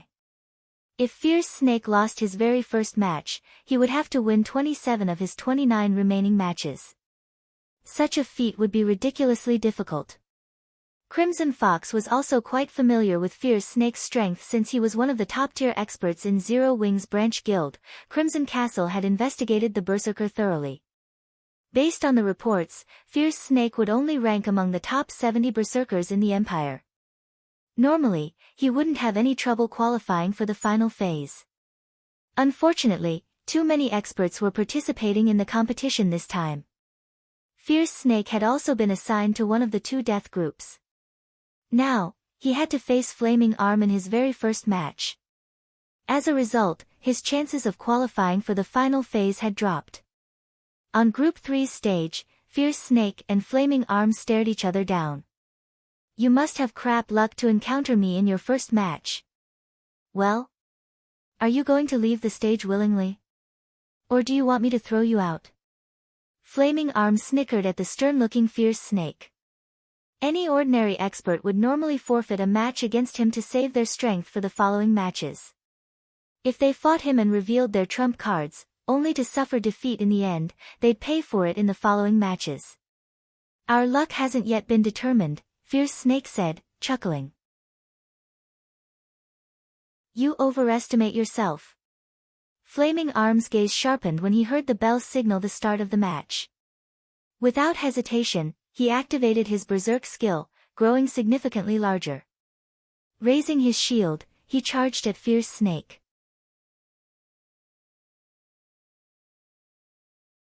Chapter 14-16, Initial Appearance. When Flaming Arm was less than 10 yards away from Fierce Snake, he shouted abruptly. Suddenly, his body released a golden glow. Divine swords began to appear around him, rotating as he moved. Tier 1 skill, Divine Storm. When activated, the skill would deal divine damage to all enemies within an 8-yard radius 3 times. Each attack contained 130% of player's strength and dealt 200% weapon damage. Flaming Arm is merciless. He's using his signature move right off the bat. Signature move. While it looks like he's trying to finish his opponent off with Divine Storm, in reality, he's only using it to trick his opponent into defending themselves or dodging his attack. When his opponent has lost the power to resist, he'll finish them off with Divine Adjudication. Divine Adjudication is an unavoidable skill, and Flaming Arm has relied on it to pass the initial phase during previous competitions. A few participants who were familiar with Flaming Arm could not help but pity Fierce Snake. Although Flaming Arm was a Guardian Knight, he had dumped the majority of his free attribute points into his strength. Moreover, his gemstones were all strength-based. He operated more like a DPS player than an MT. Flaming Arm's strength could even rival top-tier berserkers of the same level. Even his berserk skill was strength-based, increasing his strength by 100%. Not even a top-tier berserker of the same level could compete with Flaming Arm once the Guardian Knight activated his berserk skill. Seeing the enemy Guardian Knight charge towards him fearlessly, Fierce Snake activated Power of Darkness, and faint layers of dark fog swirled around his body. He then rotated as he swung his greatsword horizontally. Whirlwind Slash. Immediately, a black tornado dominated Group 3's stage. What a fool. Flaming Arm sneered as he put even more power into his charge. When the black tornado and the golden tornado clashed, a powerful shockwave tore through the stage. When the tornadoes scattered, everyone watching was stupefied. Impossible. He blocked Flaming Arm's attack. How high is Fierce Snake's strength? Flaming Arm was a Guardian Knight famed for his strength.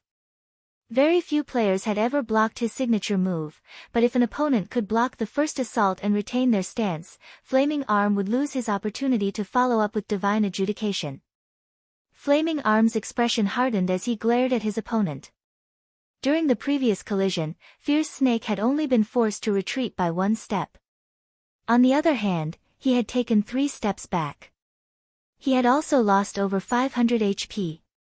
The difference between their strengths was obvious. How is his strength so high? Flaming Arm refused to accept this. To help him score well in the competition, his adventurer team had lent him a set of epic bracers, which boosted his strength considerably. With these bracers equipped, he was even confident of securing one of the top 100 positions. Yet, he had lost to an unknown berserker's strength. This all-round device the guild leader had me equip is amazing. Fierce Snake couldn't help his shock when he saw his skill completion rate. In truth, his strength attribute was only slightly higher than Flaming Arm's. The main reason behind the outcome of that clash was his Whirlwind Slash's completion rate. He had achieved a 90% completion rate with his counterattack. This was the first time he had executed Whirlwind Slash so smoothly. As long as a skill's completion rate rose past 85%, every 1% increase would boost the attack's power.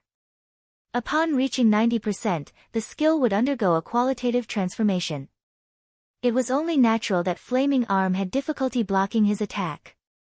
Since I can't overcome his strength, let's see who lasts until the end.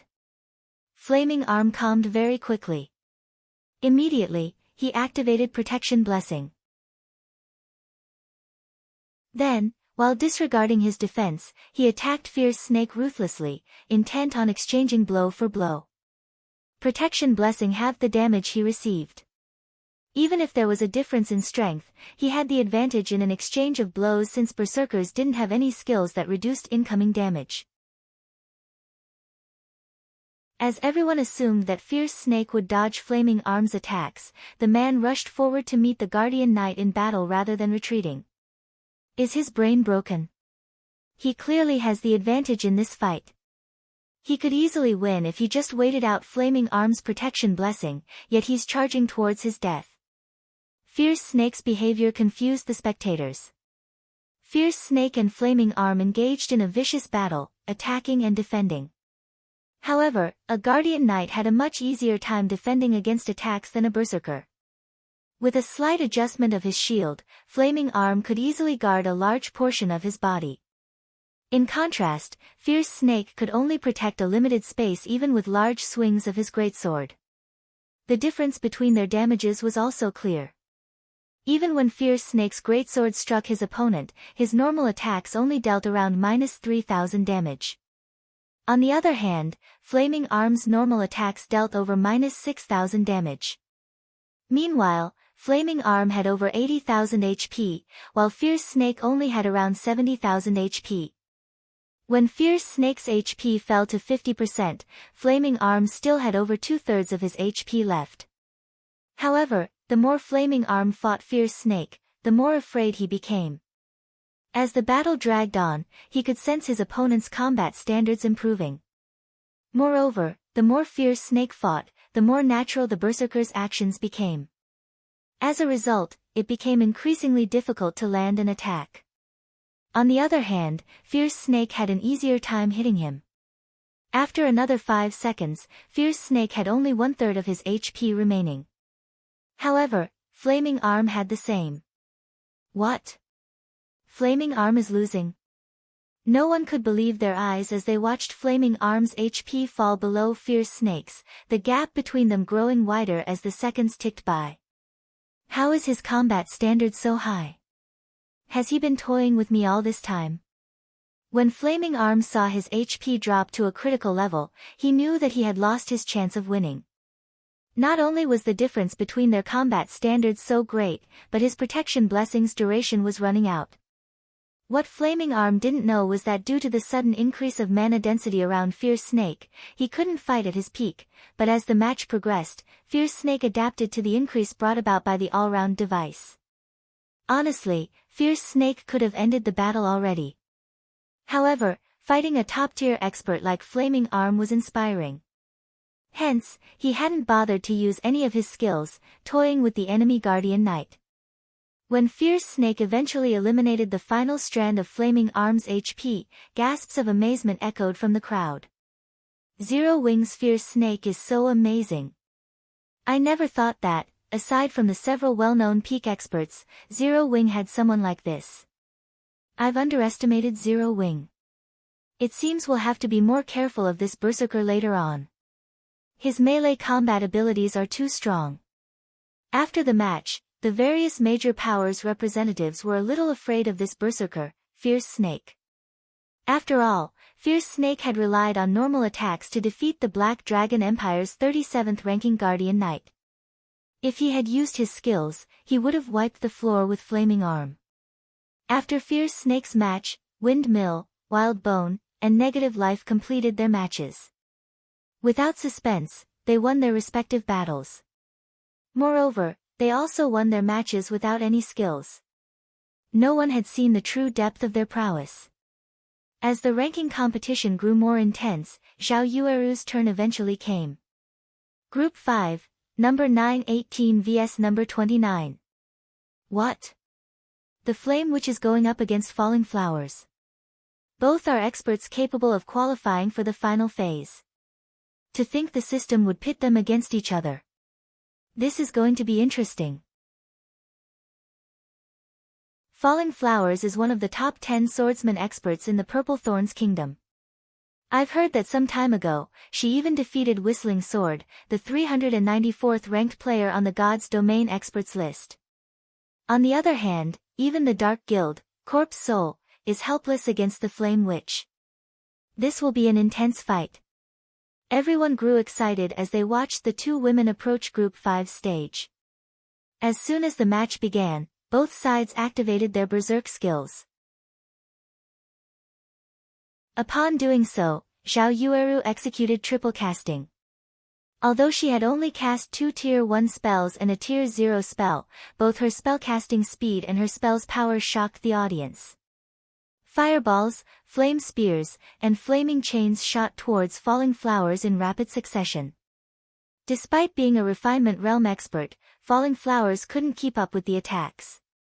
After exhausting of her life-saving skills, the dozens of fireballs and flame spears killed her instantly.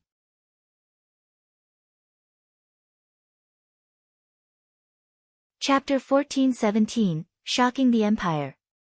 From the moment the bell signaling the start of the match rang until the moment the system displayed its end, less than 5 seconds had passed. The match was so overwhelmingly one-sided that falling flowers hadn't even had time to scream before she transformed into particles of light and disappeared from the stage. At this point, Group 5's stage had become a smoldering mess. Huh? Looking at the stage, Zhao Yueru was momentarily dazed. She struggled to believe that it had been her doing. What just happened? The audience watching Group 5's battle wore dumbfounded expressions, their minds unable to process the unexpected outcome. Originally, everyone had assumed that the fight was between 2 players of equal strength. They had never expected this outcome.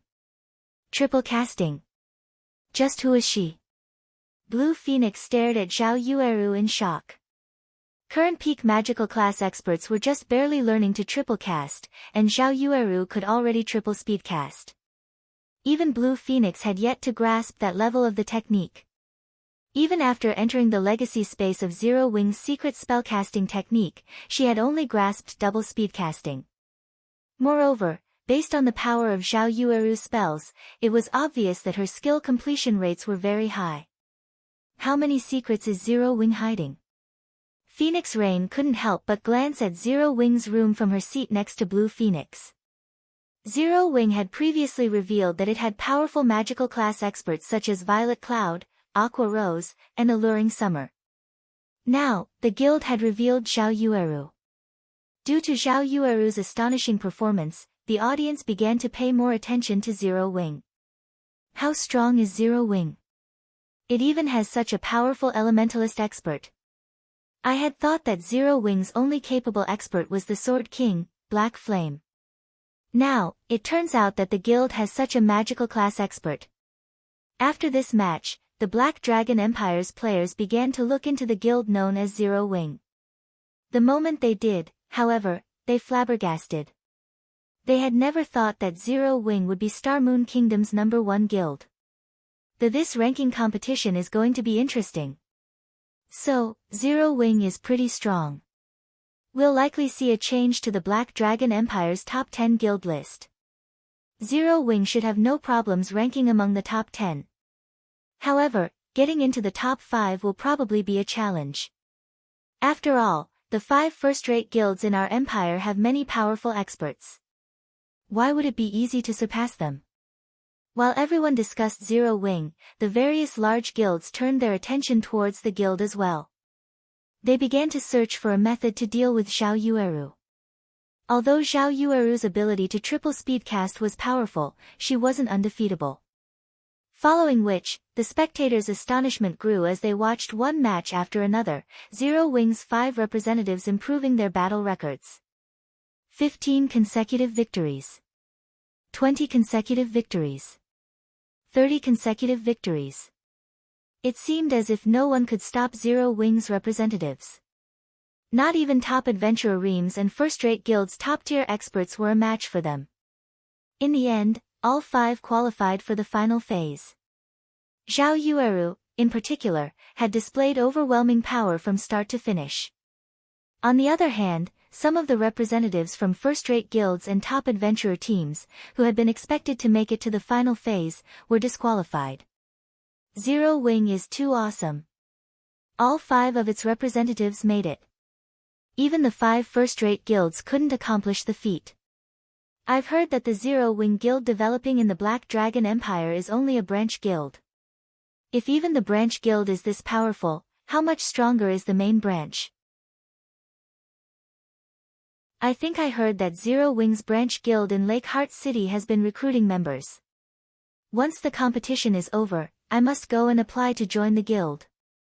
Before anyone had realized it, Zero Wing had become a rival for the Black Dragon Empire's top 5 first-rate guilds. Its fame in the Empire skyrocketed.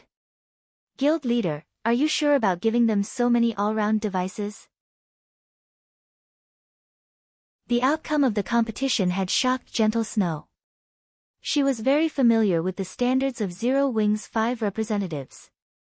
Although their combat power had increased thanks to the weapons and equipment Feng had provided, the improvement was limited. It wasn't possible for them to achieve such exaggerated results. She might have understood if only Zhao Yueru had been victorious, yet despite their assignment to the death groups, the other 4 representatives had won their matches as well. This was unbelievable. Fierce Snake and Negative Life's performances were particularly shocking. They had contended with Refinement Realm experts. In the end, they had relied on superior basic attributes and high skill completion rates, barely defeating their opponents. Gentle Snow had found this outcome incredible. After all, she was fully aware of just how powerful a Refinement Realm expert was. Such experts should have no issues defeating non-Refinement Realm experts, even with 30% higher basic attributes. Furthermore, Fierce Snake and Negative Life's basic attributes weren't much higher than their Refinement Realm opponents. The only explanation for their unexpected performances was the all-round device. Gentle Snow hadn't expected such amazing results from the all-round devices. They were so effective that they allowed Fierce Snake, someone who wasn't even a half-step Refinement Realm expert yet, defeat a Refinement Realm expert. Relax. While the all-round device's production is somewhat costly, we can make as many of it as we want. Feng hadn't expected the item to be so effective either.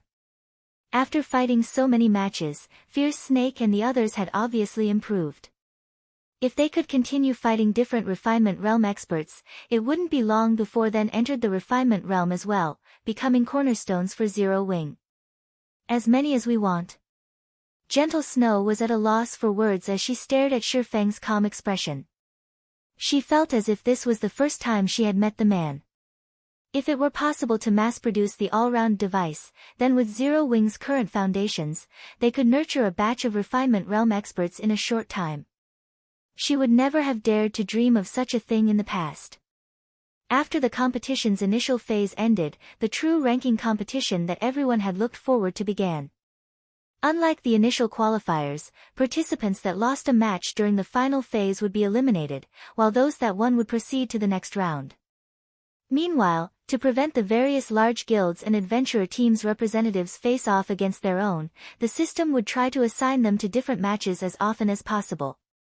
This assured that the various large guilds and adventurer teams could collect the maximum number of points possible. Aside from Zhao Yueru, Fierce Snake and the others were strong enough to rival Refinement Realm experts. In the end, they easy passed the first 3 rounds and ranked among the top 150 in the competition. However, 3 had lost the 4th round due to Refinement Realm expert opponents with epic items. In the end, only Zhao Yueru and Negative Life had won their 4th matches in the final phase. During the 5th round, a Refinement Realm expert with more than 1 epic item had eliminated Negative Life. He had lost with little resistance. Guild leader, Zero Wing is far more powerful than we had expected. What should we do now? The shield warrior named Lonely Castle asked Crimson Fox worriedly in Crimson Castle's VIP room.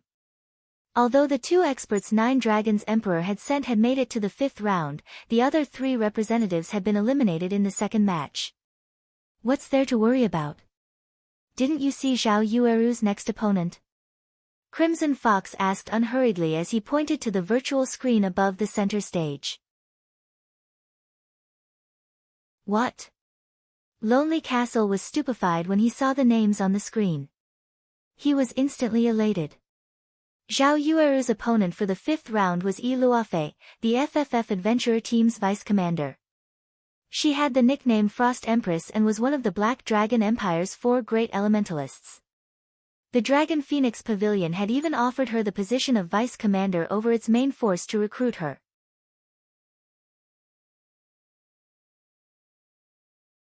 Chapter 14:18, You Still Aren't Qualified.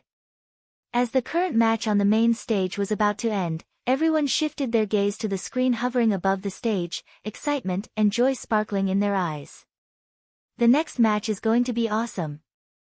The Frost Empress and Flame Witch? How unfortunate. Both clearly have the strength to rank in the top 30, yet they have to face each other in the 5th round. I wonder who's strongest. Do you even need to ask? It's definitely Yi Luofei. After all, she is the 3rd-ranked Elementalist in the Black Dragon Empire.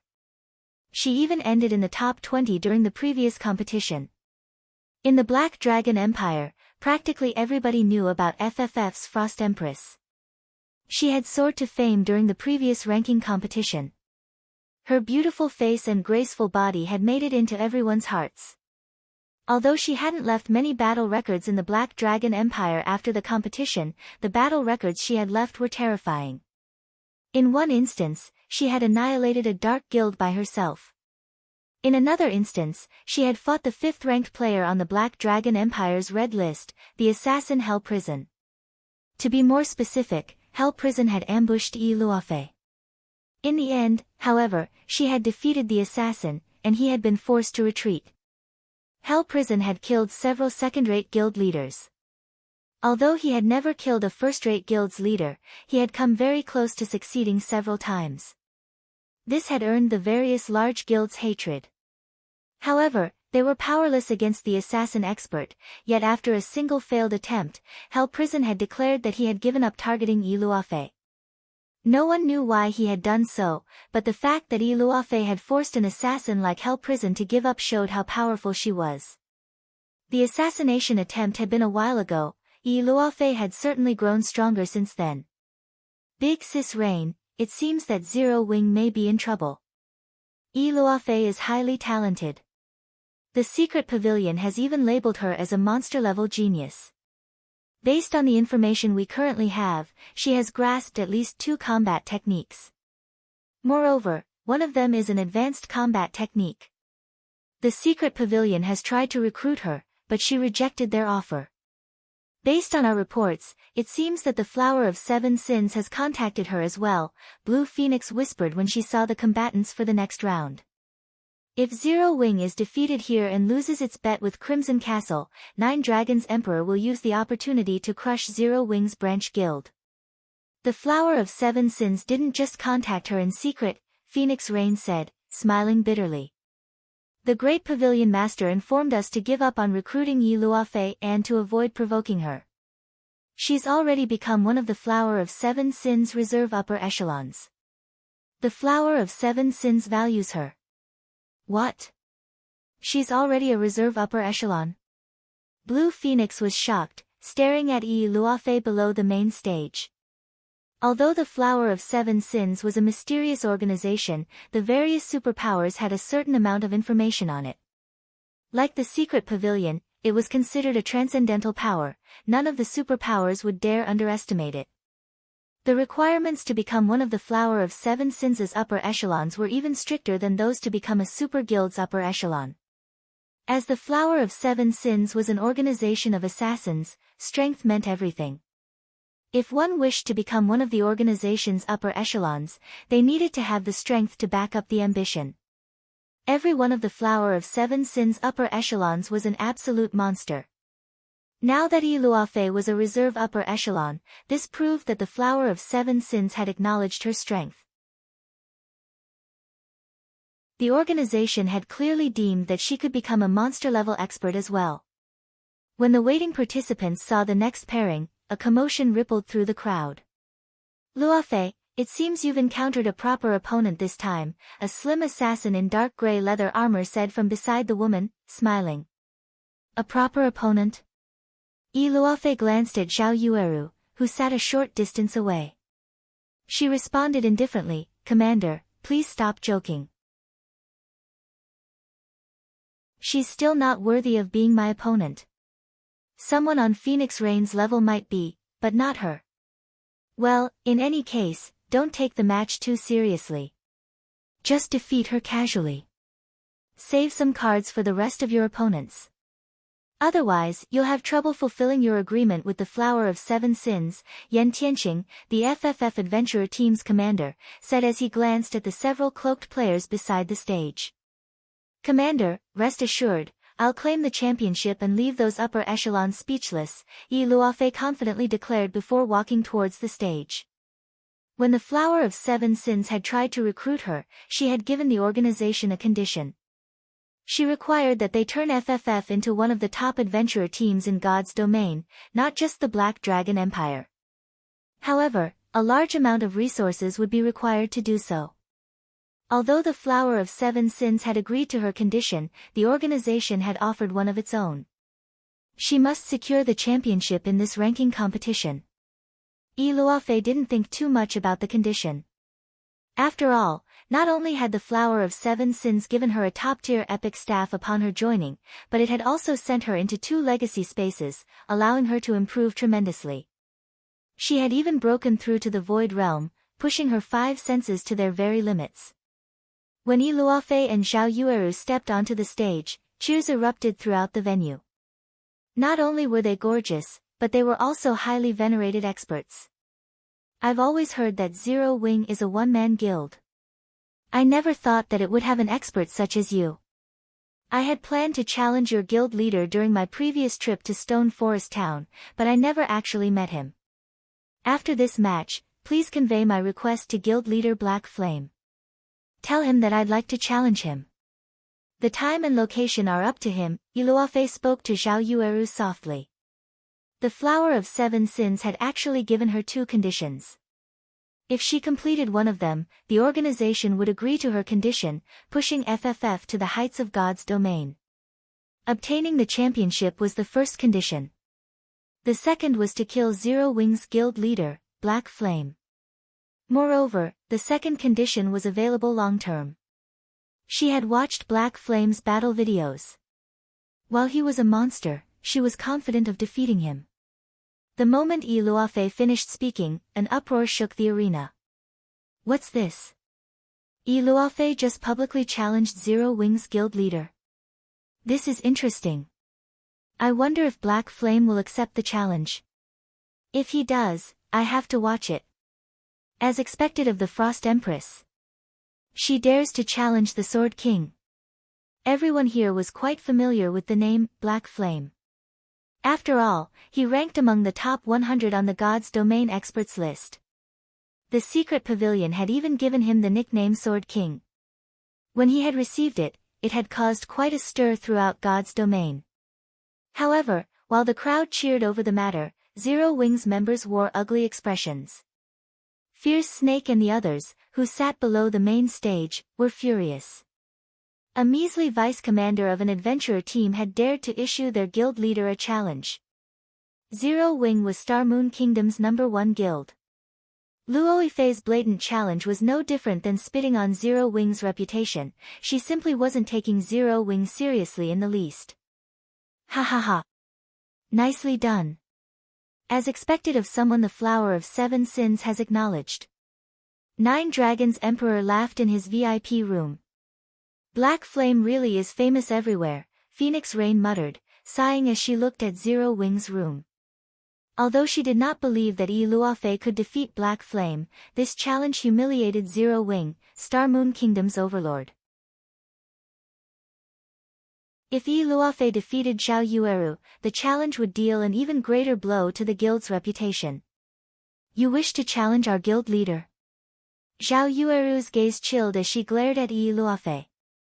Unfortunately, you still aren't qualified.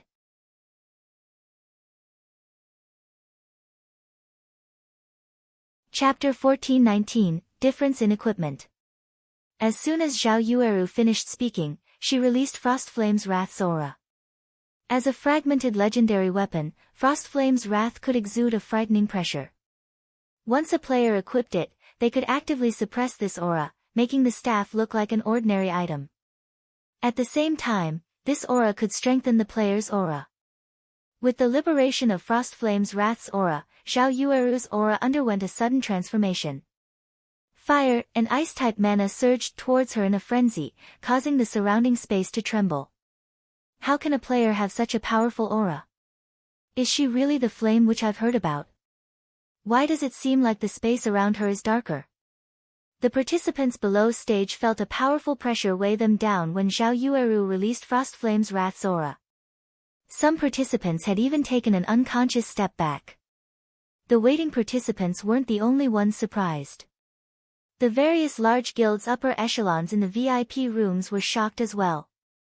If a player's aura could be so powerful, ordinary players would find it taxing to endure, not to mention fighting while under the aura's pressure. Guild leader, the staff you gave to Yueru. Could it be? Although Gentle Snow suspected that Frostflame's Wrath might be a fragmented legendary weapon, she wasn't certain. After all, fragmented legendary items were simply too rare in God's domain. Even now, no one had heard of any of the superpowers obtaining one. Hence, the likelihood of Feng possessing a second fragmented legendary item should be abysmally low. That's right. It is indeed a fragmented legendary weapon. Moreover, it is a top-tier fragmented legendary staff suitable for elementalists, Feng confirmed, nodding. Gentle Snow was speechless as she processed Feng's nonchalant explanation, overwhelmed by shock. Very few people likely had a better idea of how powerful a fragmented legendary item was than her. After all, her current armor was fragmented legendary equipment.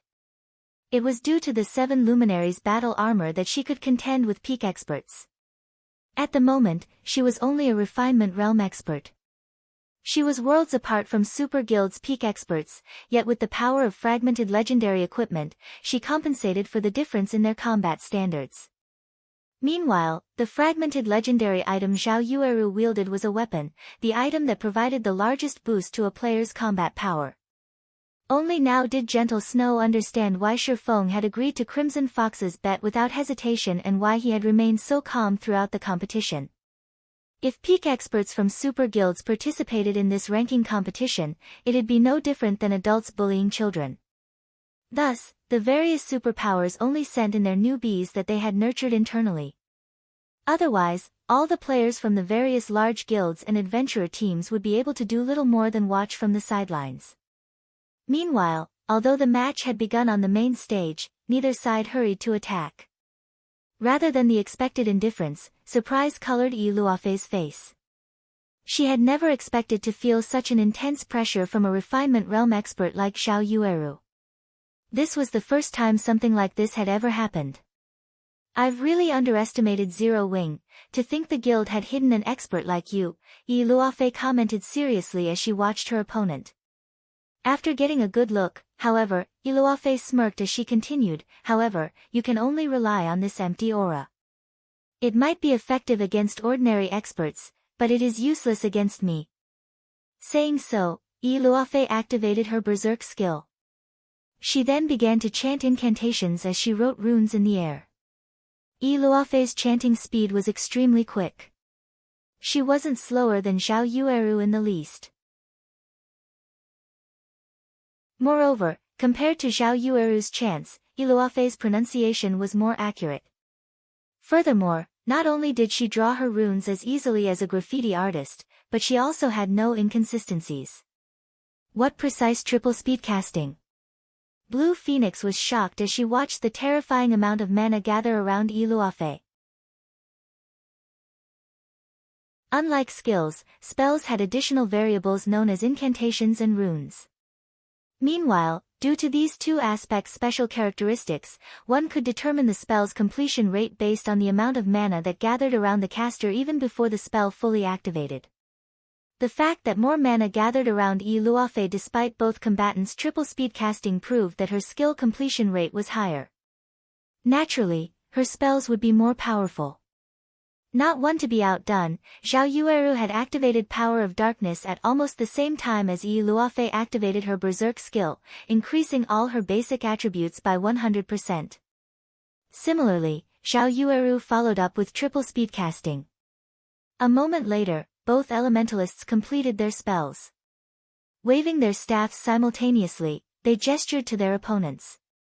3 magic arrays suddenly formed behind both elementalists. Normally, Zhao Yueru was limited to double speed casting, she could only triple speed cast due to Frostflame's Wrath. However, she was limited to the most basic Tier 0 spells for her third cast. This time, she had chosen Flame Barrage. As for her other two spells, she went with the Tier 1 Flame Spear and Tier 1 Flame Chains. The former possessed extreme destructive power, while the latter had a certain degree of destructive power while allowing her to restrict her enemy. On the other hand, Iluafe, who had relied on her own abilities to triple speedcast, had chosen Tier 1 spells for all three casts: Frozen Web, Frost Prison, and Ice Blast. Despite both being elementalists, one woman controlled fire, and the other manipulated ice, creating a dazzling scene on the stage. Although you're very strong, it's a pity that your skill completion rates are too low. Your triple speedcasting is a mere facade compared to the real deal. Iluafe smiled calmly as she watched Xiao Yueru's flames. She then controlled her ice-type spells to meet Xiao Yueru's spells. Unlike melee players, a clash between magical class players did not rely on one's control of their body. Rather, it relied on one's control over an external object. Many of God's domain's spells were ranged. If a magical class player lacked control of their spell, it would be very difficult to hit a moving target. When fire and ice collided, a series of explosions erupted across the stage. Half of the stage transformed into a flaming hell, while the other half had become an icy nightmare. The results were extraordinarily spectacular. However, when their spells clashed, Iluafe, who had been confident of her victory, revealed a grim expression. She currently wore two pieces of epic equipment, a shirt and a pair of shoes. Her staff was also epic rank, increasing her completion rate with ice-type spells to a certain degree. She could almost achieve an 80% completion rate with all three of her spells. No matter how she looked at it, Xiao Yueru's completion rates shouldn't exceed 70%, yet when she pitted her spells against her opponents, her spells were crushed, and Xiao Yueru's spells maintained a significant amount of their power as they continued towards her. This outcome was simply inconceivable. What Iluafe didn't know was that Frost Flame's Wrath improved ice and fire-type spells by one tier. Although Xiao Yueru had used Tier 1 and Tier 0 spells, they instantly became Tier 2 and Tier 1 spells with Frost Flame's Wrath's buff. Even if her skill completion rates were no more than 70%, Tier 2 spells far surpassed Tier 1 spells with 80% completion rates. Facing the incoming flames, Iluafe had no choice but to dodge them with Blink. After all, magical class players weren't like melee players, their attribute point allocation was different. Dodging multiple attacks at once was very difficult for magical class players. Following which, Iluafe ran around the stage, becoming a more difficult target for her opponent.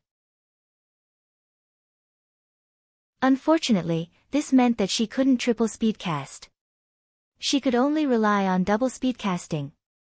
In contrast, Xiao Yueru could stand still and attack Iluafe freely. Occasionally, she was forced to dodge an unavoidable spell with Blink, but otherwise, she could easily triple speedcast. Very quickly, Iluafe found herself running on fumes, finding fewer opportunities to retaliate. At the same time, Xiao Yueru shaved away her HP with her spell's residual damage. After 15 seconds, Iluafe's HP fell to 50%. On the other hand, Xiao Yueru, who had only occasionally failed to dodge an attack, still had over 90% of her HP. The difference between these fighters was obviously at a glance. I'll admit that your combat standards are higher than mine. Unfortunately, if you can't defeat me despite that advantage, how are you qualified to fight my guild leader? Xiao Yueru quipped as she stopped her attacks suddenly. Seeing Iluafe's sorry state, she smiled as she continued, I've grown bored of exchanging spells with you, and I believe that my guild leader has grown impatient with our fight. How about we end this match now? Saying so, Xiao Yueru lightly tapped the butt of Frostflame's Wrath on the ground. Immediately, a blue and red dual-colored magic array formed on the ground as an astonishing amount of mana surged towards it. Following which, a 4-meter-tall cheetah emerged from the magic array. Crimson fire covered the cheetah's head, paws, and tail, while a frosty mist radiated from its body. This cheetah was none other than the Frostflame cheetah summoned by Frostflame's Wrath's third activatable skill.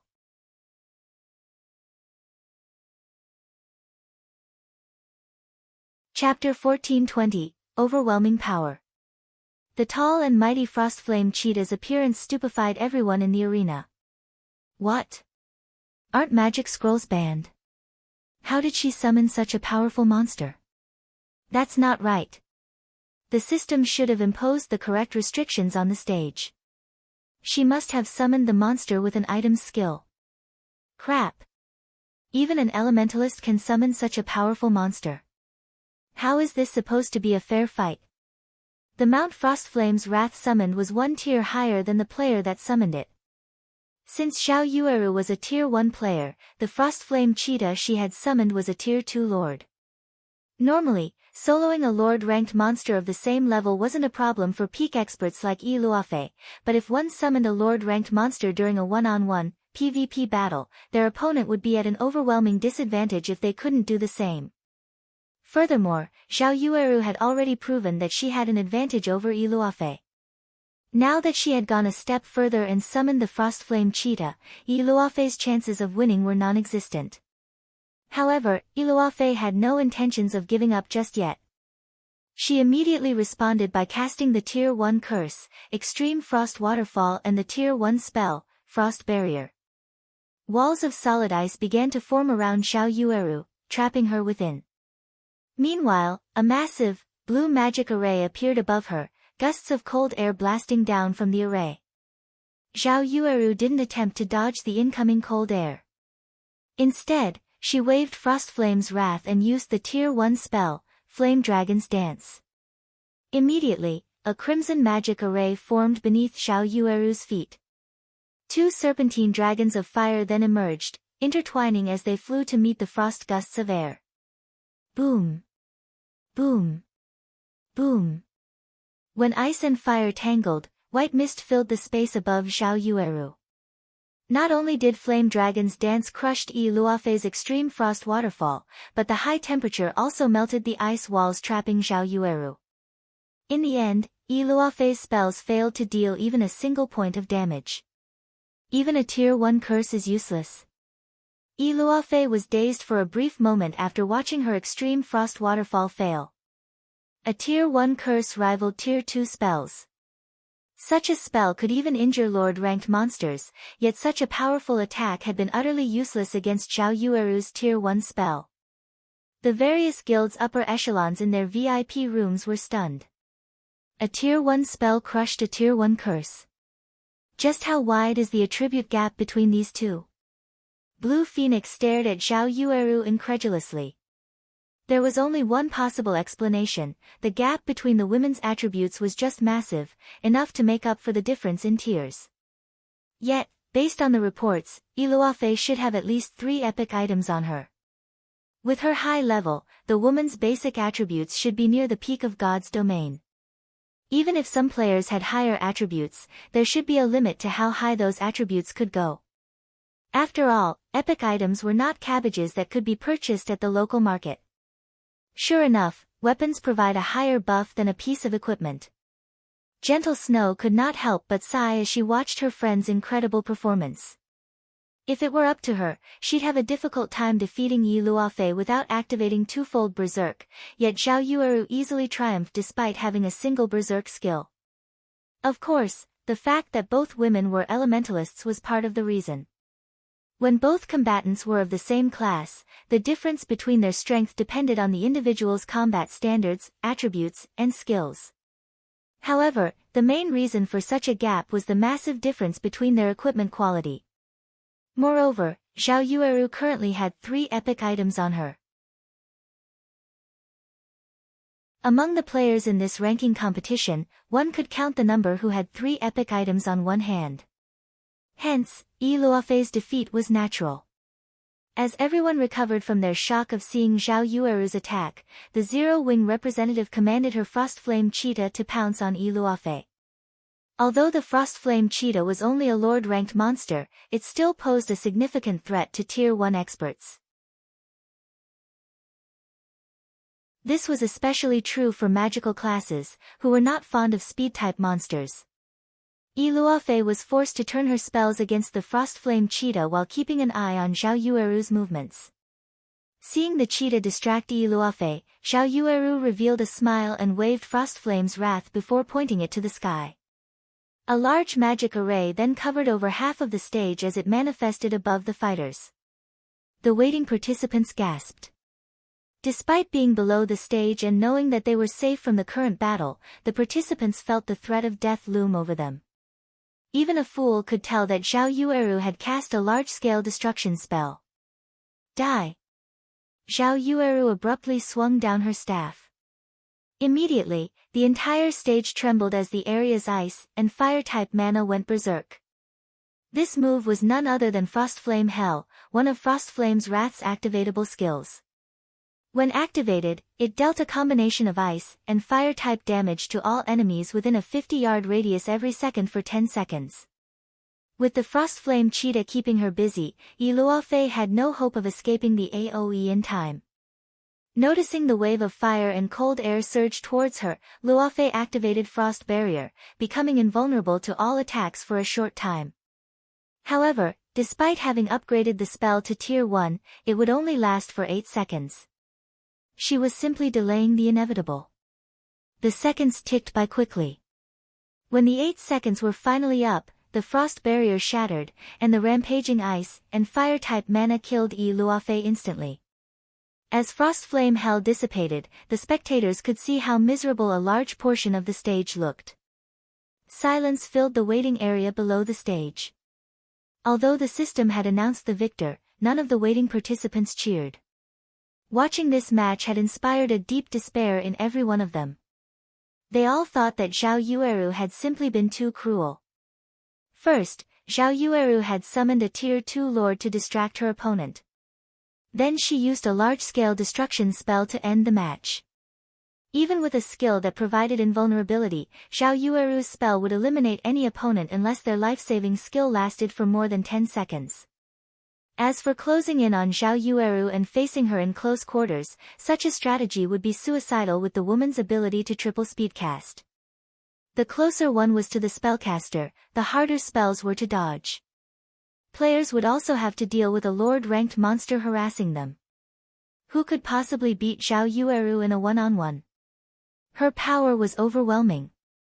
To deal with someone like Xiao Yueru, one would need an ally or the ability to summon a powerful monster with their weapons or equipment.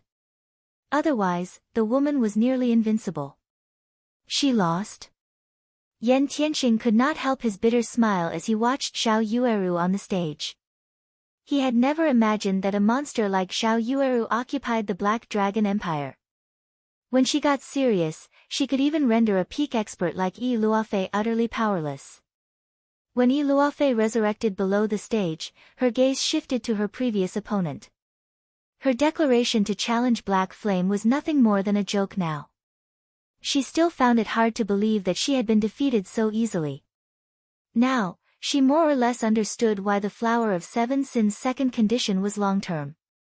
She had assumed that the second condition would be easier to fulfill than the first, but looking at it now, it was obvious that the second condition was, by far, the more challenging. In the Flower of Seven Sins' opinion, she wouldn't be capable of defeating Black Flame for some time. Hence, the organization had set this condition.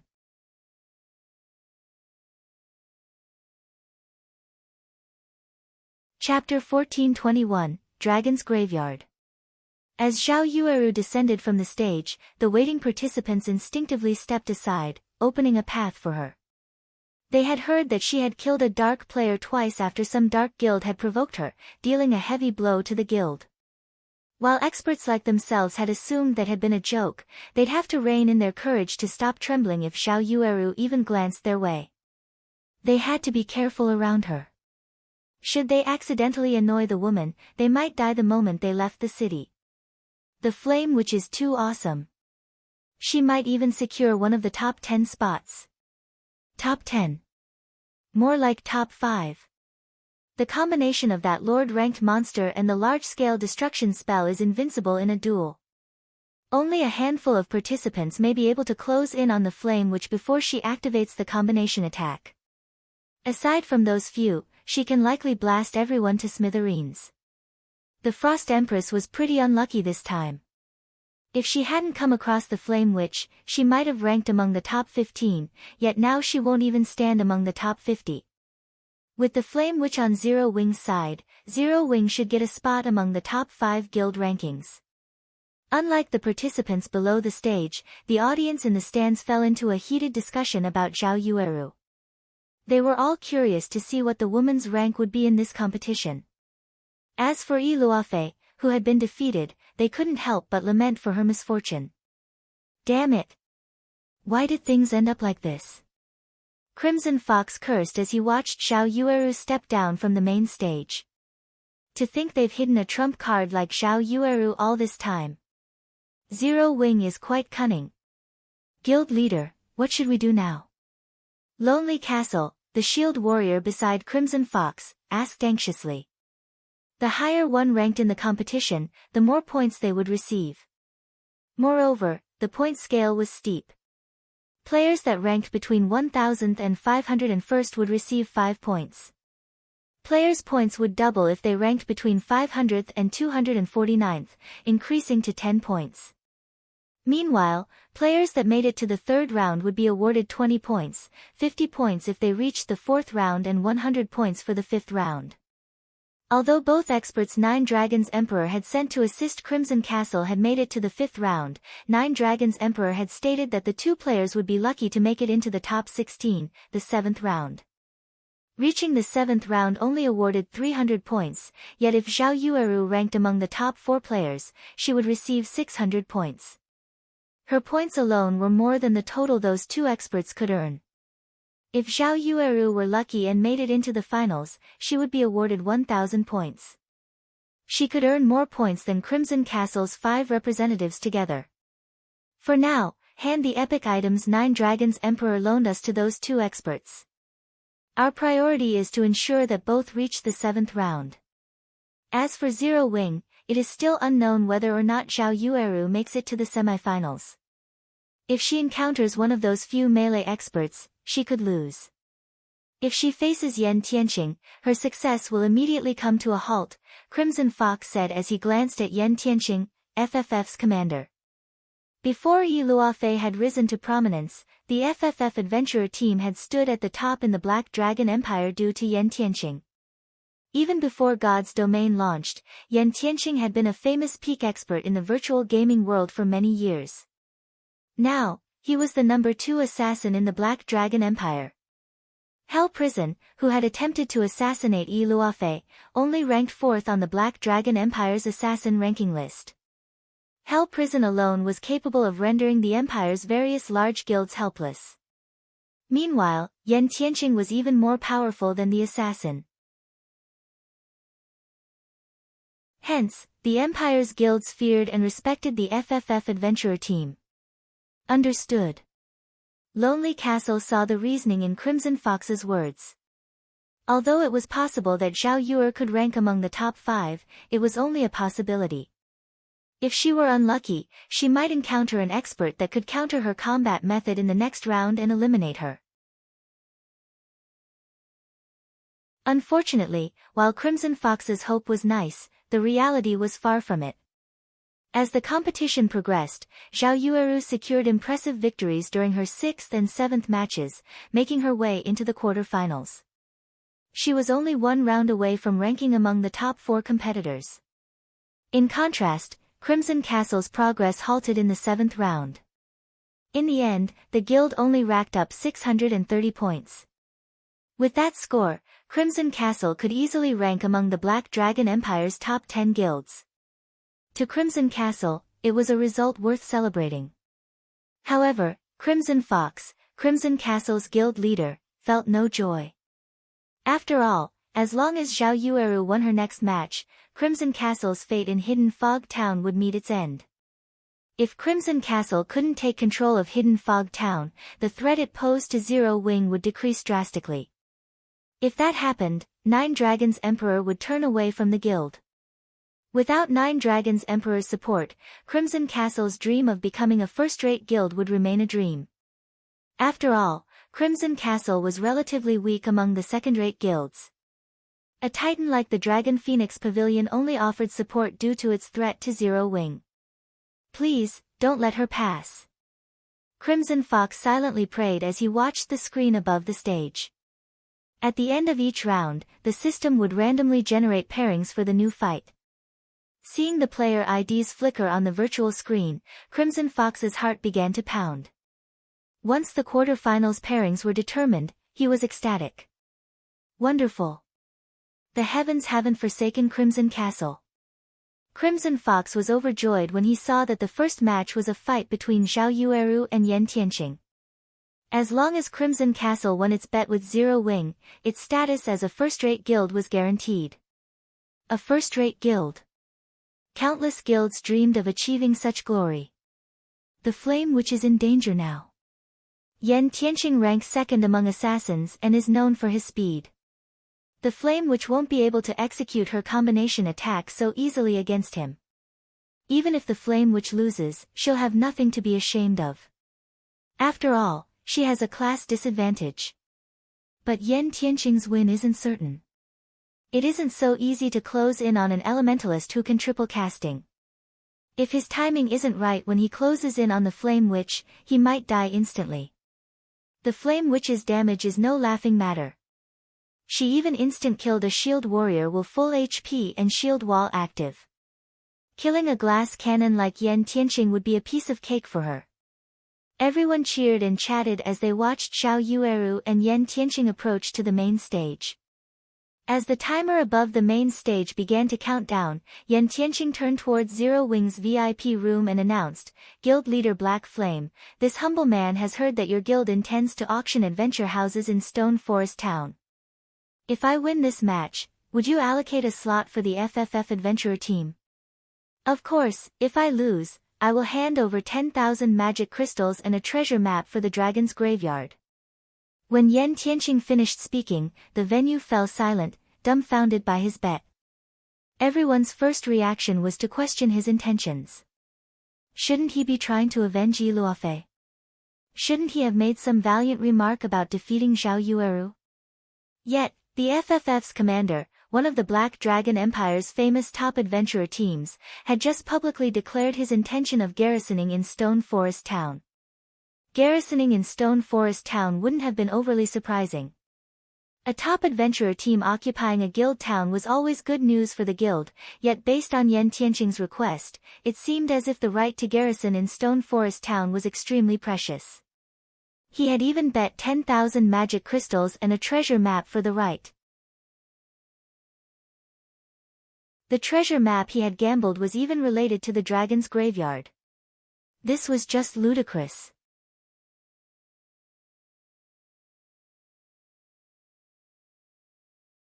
Chapter 1422, Forbidden Lands Treasure. What's going on? Has Yan Tianqing lost his mind?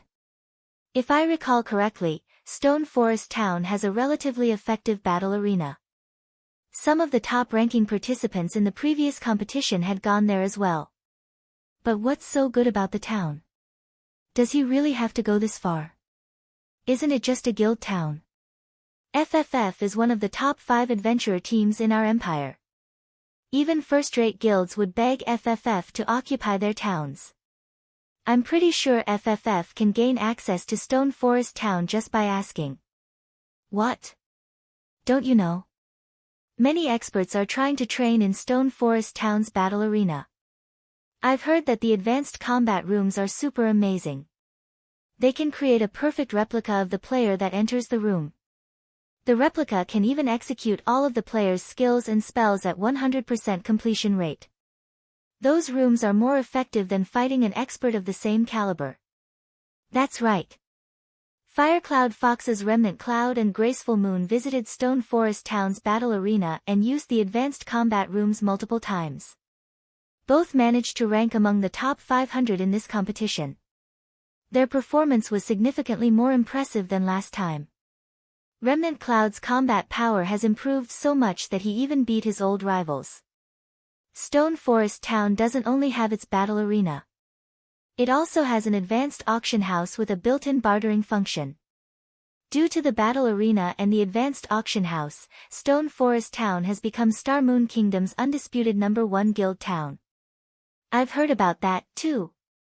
Many top and well-known adventurer teams in Star Moon Kingdom and several neighboring kingdoms are trying to garrison in Stone Forest Town. Unfortunately, Zero Wing only plans to open 5 adventurer houses to the public. The various adventurer teams are frantically collecting funds. When the time comes, the competition for those adventurer houses will be intense. Though, it is surprising that even an adventurer team like FFF is interested in the town. For a time, many people, both in and outside of the arena, discussed Zero Wing's Stone Forest Town. Many of the Empire's players began to gain some understanding of the guild town. When the advanced combat rooms, in particular, came up in conversation, many expert players' eyes shone with excitement. Players were more interested in improving their skill completion rates than fighting experts of the same caliber. Most layers of their standards plateaued around 80% skill completion rates. Only after achieving an 85% skill completion rate could they truly exert 100% of their skill's power and effects. Now that they knew they had an opportunity to improve their skill completion rates, why would they ignore it? While the players in the spectator stands discussed Stone Forest Town, the various guilds' upper echelons in the VIP rooms glared at Yen Tianqing. Has Yen Tianqing lost his mind? He's using the Dragon's Graveyard's treasure map as a wager. Doesn't he know what the Dragon's Graveyard is? When the upper echelons heard the proposed bet, their eyes became bloodshot with anger. While the majority of the Black Dragon Empire's guilds didn't know about the Dragon's Graveyard, first- and second-rate guilds such as theirs had investigated the area. Naturally, they had some understanding of the treasure map. One of the reasons for the Black Dragon Empire's names was the Dragon's Graveyard within its territory. According to legend, the Dragon's Graveyard had been home to the Black Dragon tribe. However, for some unknown reason, that location had become a dragon graveyard. Dragons were known for their love of treasure. Needless to say, dragons' habitats would contain unimaginable treasures. Although the Black Dragon Empire had embarked on several expeditions into the Dragon's Graveyard, the Empire had eventually given up on the map and labeled it a forbidden land due to the severe losses it suffered during such expeditions. If one had a treasure map for the area, they could gain frightening wealth. To solidify this assumption, their guilds had secured an astonishing bounty after exploring the Dragon's Graveyard's outer region. Upon reaching level 50, drop rates from monsters decreased drastically. The quality of dropped weapons and equipment also decreased. When killing level 50 Great Lords, players generally only obtained a single piece of level 50 mysterious iron equipment. However, it was a different story in the Dragon's Graveyard as its level 50 Great Lords dropped level 50 secret silver equipment. Meanwhile, a treasure map was akin to a treasure chest, but unlike treasure chests, players had to hunt down their prize after obtaining the map. Fortunately, the extra step meant greater rewards. Treasure maps weren't differentiated by rank either. Rather, the value of a treasure map was based on the danger of its location. As a forbidden land, the Dragon's Graveyard's treasure map would likely lead to more than one epic item. Why wouldn't they be jealous? The only problem was the graveyard's severe environment. Upon entering the map, players' combat power would fall below 10%. Players would also find it difficult to activate Tier 1 skills and spells. Generally, they were limited to Tier 0 abilities. Players had to pay a hefty price to deal with a level 50 Great Lord. Furthermore, Great Lord-ranked monsters were common in the Dragon's Graveyard. There were also quite a few Grand Lords. Commander Yi Luofei, who watched from below the main stage, stared at Yen Tianqing with confusion. Did you really have to expose that item just for an adventurer house? The FFF adventurer team had been on many adventures. It had uncovered many opportunities as well. Among the various opportunities, the greatest had been their acquisition of an epic ranked item called the True Orb from an ancient ruin. With this orb, Yen Tianqing even had a high chance of defeating the Black Dragon Empire's #1 assassin. They had obtained the Dragon's Graveyard's treasure map from a dark gold treasure chest in the same ruin. One could just imagine how valuable it was. Yi Luofei couldn't understand Yen Tianqing's decision. Even if their adventurer team wanted to occupy Stone Forest Town, they could compete for the opportunity in the auction. With the FFF adventurer team's financial strength, they were likely to win a slot. This gamble was just unnecessary. Guild Leader, the Dragon's Graveyard is a super large-scale map in the Black Dragon Empire with extremely abundant resources. The treasures in the area are extraordinary. However, due to the harsh environment, most large guilds have struggled to pioneer the map, Gentle Snow explained. Yan Tianqing is quite generous. Feng could not help but laugh. He must know that the competition for the garrison slots is going to be intense. But by using the treasure map as bait to convince me to agree to the bet, isn't he worried about losing it? Naturally, no one in God's domain understood the dragon's graveyard better than him. According to his memories, there were a total of 3 treasure maps for the dragon's graveyard, which corresponded to the outer region, the inner region, and the map's core, respectively. Meanwhile, the treasures in each of these areas were better than the last. The wealth one could gain in the outer region was the equivalent of several dark gold treasure chests. It was rumored that the items one could find in the inner region were the equivalent of 2 or 3 epic treasure chests. As for the core, the treasures there were the equivalent of 1 or 2 inferior legendary treasure chests. Although Feng had no idea of which treasure map Yan Tianqing possessed, the items in the outer region were already hard to come by, much less those in the inner and core regions. Since he wants to gamble, I have no reason to reject his offer. Feng then contacted Zhao Yueru and ordered, agree to the bet. Understood. Zhao Yueru nodded. This match is very important. You don't need to hold back, Feng added. Can I really use that move? Zhao Yueru was confused. However, a hint of anticipation flashed in her eyes. Before the competition had begun, Feng had forbidden her from using all of her strength in battle. His reasoning was very simple. Every additional trump card she had was an advantage. Their priorities in this competition were to defeat Crimson Castle and earn enough points to rank among the top 3 guilds in the Black Dragon Empire. Yes. He is very strong. If you hold back, you might lose, Feng confirmed. Hearing that she could go all out, Zhao Yueru's eyes sparkled with excitement as she shifted her gaze towards Yan Tianqing. My guild leader has agreed to your conditions so long as you don't regret making them later on, Zhao Yueru said, smiling. I have never gone back on my word before.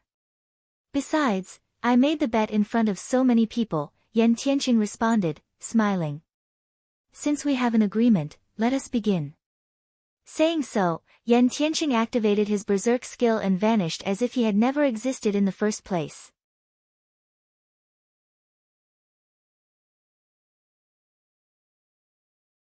Chapter 1423, Flame Witch.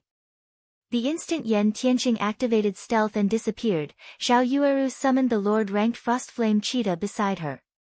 She then proceeded to double speedcast. Tier 1 spell, Flame Orb. Tier 1 spell, Flame Rain.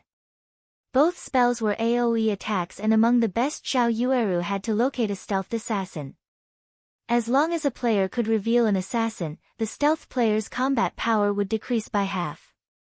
An assassin's most powerful advantage was its assassination capabilities. The first strike was particularly powerful. In a confrontation, however, they were even weaker than berserkers and swordsmen. In the blink of an eye, a sea of fire swept across Yan Tianqing's previous location. But even after the 2 spells decimated the stage, the assassin was nowhere to be seen. The flame witch reacted so quickly, but she still couldn't expose Yan Tianqing. How fast is he? As expected of the second-ranked assassin in the Empire. His concealment technique is amazing. Despite seeing him the moment he disappeared, I still can't lock onto his aura. I even activated enhanced 5 senses, yet I can't detect him either. The participants below the stage were shocked as they watched the sea of fire engulf the stage. By the time the match began, Zhao Yueru had already begun casting her spells. There had only been a 2-second delay before her attack struck Yan Tianqing's starting location, yet neither AoE had revealed the assassin. What shocked these players even more was the man's concealment technique.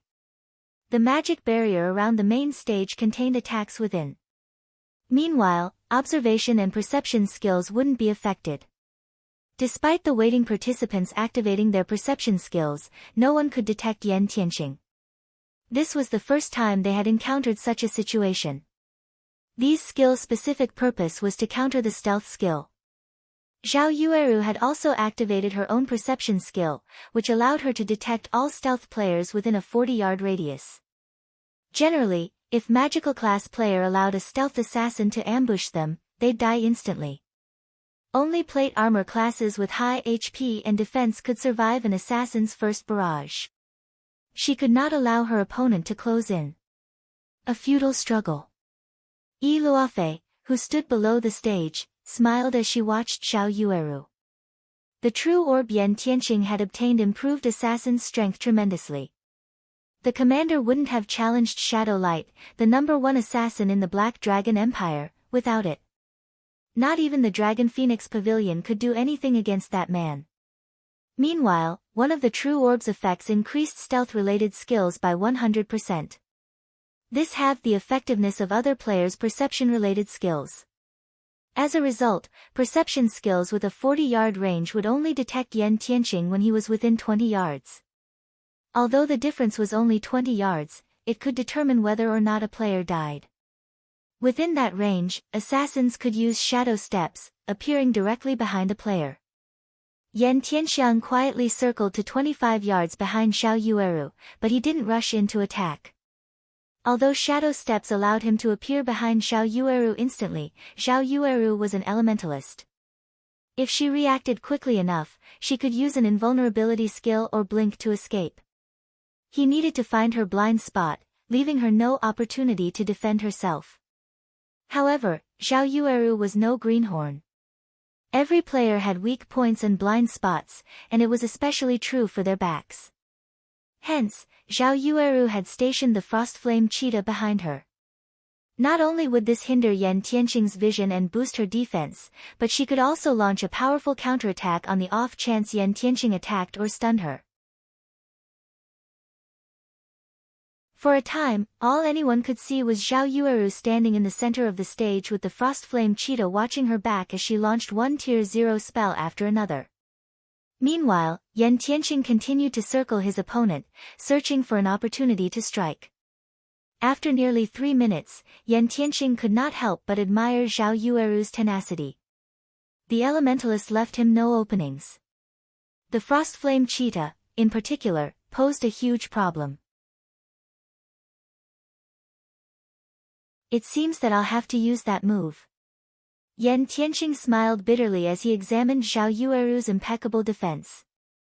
Suddenly, Yan Tianqing split into 2 identical copies with the same attributes. The 2 clones were impossible to differentiate. Both copies remained stealthed. This move was one of the True Orb's skills, True Phantom.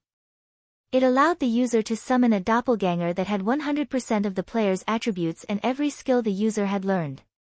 The skill had a 3-minute duration. If either the doppelganger or the main body survived the duration, the user would as well. When Yan Tianqing had activated True Phantom, Zhao Yueru had ceased her bombardment.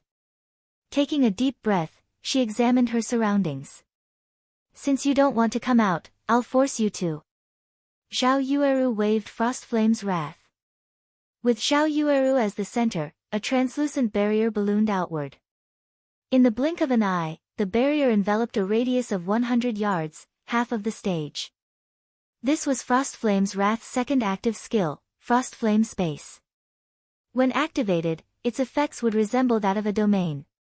Yan Tianqing immediately felt his attributes decrease. In the blink of an eye, he only had 70% of his total attributes remaining. In contrast, Zhao Yueru's aura had grown significantly more powerful. What? Yi Luofei stared at his enemy in shock. Suddenly, 2 more Zhao Yueris appeared on the stage. One of them wore flaming red robes, while the other was clad in icy blue. These two doppelgangers possessed 100% of the caster's attributes, and both radiated a terrifying aura of their own. Die. Yan Tianqing quickly realized how severe his situation was. If Zhao Yueru and her two doppelgangers bombarded the stage randomly, they would find him. Immediately, Yan Tianqing responded with shadow steps, appearing behind Zhao Yueru's real body. He thrust his silver daggers towards the woman's head and back. His actions were utterly silent and without a hint of killing intent. So fast. Despite her five senses pushed to their limits, the flame which only noticed that she was under attack after the assassin's daggers were moving. However, when Yan Tianqing's daggers were only an inch away from reaching Zhao Yueru, the latter vanished and reappeared 15 yards away. Close 1. Zhao Yueru breathed a sigh of relief as she saw Yan Tianqing, whose figure had finally appeared. If not for this being a match in her heightened senses, she would have fallen prey to the man's daggers. However, as soon as relaxed her guard a little, another Yan Tianqing appeared behind her. Tier 1 Taboo Skill, Hidden Blade.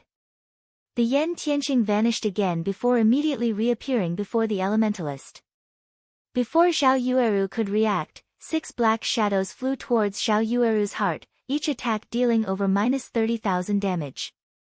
The woman's HP instantly plummeted to 0. What? Everyone in the arena was dumbfounded when they saw Zhao Yueru hit the ground. Who could possibly avoid such an attack? Despite everyone's belief that the match was over, the bell never signified its end. Unexpectedly, Zhao Yueru's doppelgangers smiled from beside her real body. Both responded by waving their staffs.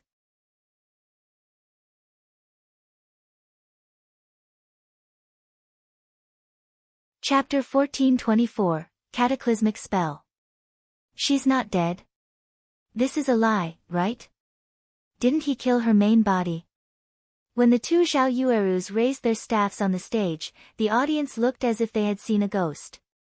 When they saw the clone's smiles, chills crawled down their backs, and they couldn't help the thought that she really was a witch. God's domain had many doppelganger skills to offer, but they had never heard of one that allowed the doppelgangers to continue moving after the main body had died. Impossible. Could she also? Iluofei stared at the Elementalist clones in red and blue in shock. The situation had also caught Yan Tianqing off guard. 2 magic arrays appeared behind each of the two Zhao Yuerus and immediately, the ice and fire-type mana on the stage went berserk as it formed a tornado of frost and flame. Like a whale inhaling water, the 4 magic arrays devoured the mana. 4 walls of ice trapped the assassin clone that had killed Zhao Yueru's original body. At the same time, flames emerged from the ground and swept down from the sky, completing Yan Tianqing's confinement. Without warning, the frost flame cheetah pounced on the other Yan Tianqing. Since the man had already left stealth, his combat power had decreased by half. Although the frost flame cheetah couldn't kill Yan Tianqing, it was more than enough to distract him for a moment. Realizing the danger he was in, Yan Tianqing hurriedly controlled his copy within the walls of ice and used wind steps, taking advantage of the brief invulnerability effect the skill provided to block Zhao Yueru's fire spell. He then used shadow assault on an ice wall in an attempt to break free from the frost barrier. Yet, before his 2 daggers could reach the frost barrier, an ice wall appeared and blocked his weapon's advance. When his daggers struck on the ice wall, they merely cracked it, they did not shatter the barrier. If he wanted to shatter the ice wall, he would need to attack again. Although Ice Wall was only a Tier 0 spell, it was as strong as a Tier 1 spell due to Frostflame's Wrath's buff. Ordinary players couldn't even shatter a Tier 0 ice wall easily, much less a Tier 1 ice wall. Although Yan Tianqing was a peak expert, at the end of the day, the assassin class didn't specialize in strength. If he were a peak berserker expert, however, he might have a chance of shattering a Tier 1 ice wall with a single attack. After Wind Step's brief invulnerability ended, Yan Tianqing reluctantly activated Vanish before shattering the ice wall before him. But Zhao Yueru had no intention of letting the man escape. Without chance or runes, she cast another ice wall to block Yan Tianqing's path. Vanish only provided 1 second of invulnerability. When that second ended, the flame-type Xiao Yueru threw 2 Tier 1 fire spells into the frost barrier. Without any invulnerability skills left and his shadow step still on cooldown, Yan Tianqing had nothing left to counter the incoming fire spells. In addition, the Flame Witch's 2 spells were AoEs and impossible to block with his weapons. As a result, the 2 flame spells, enhanced by Frost Flame's Wrath to Tier 2 spells, killed the Yan Tianqing in the frost barrier instantly. Now, only the Yan Tianqing the Frost Flame Cheetah had pinned down remained. What a brutish way to fight. Crap. Wouldn't this be considered quadruple casting? The Flame Witch is invincible. The way Xiao Yueru fought stunned the audience. Her 2 doppelgangers could actually double cast. It wasn't much different than if she had cast 4 spells simultaneously. Moreover, all 4 spells were under her full control. To make matters worse, all 4 spells were overwhelmingly powerful. A doppelganger?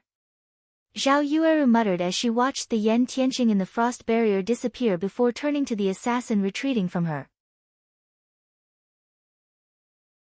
Revealing a smile, she muttered, "Do you think you're safe just because you put some distance between us?" Immediately, Xiao Yueru's ice and fire-type doppelgangers began to double-cast again.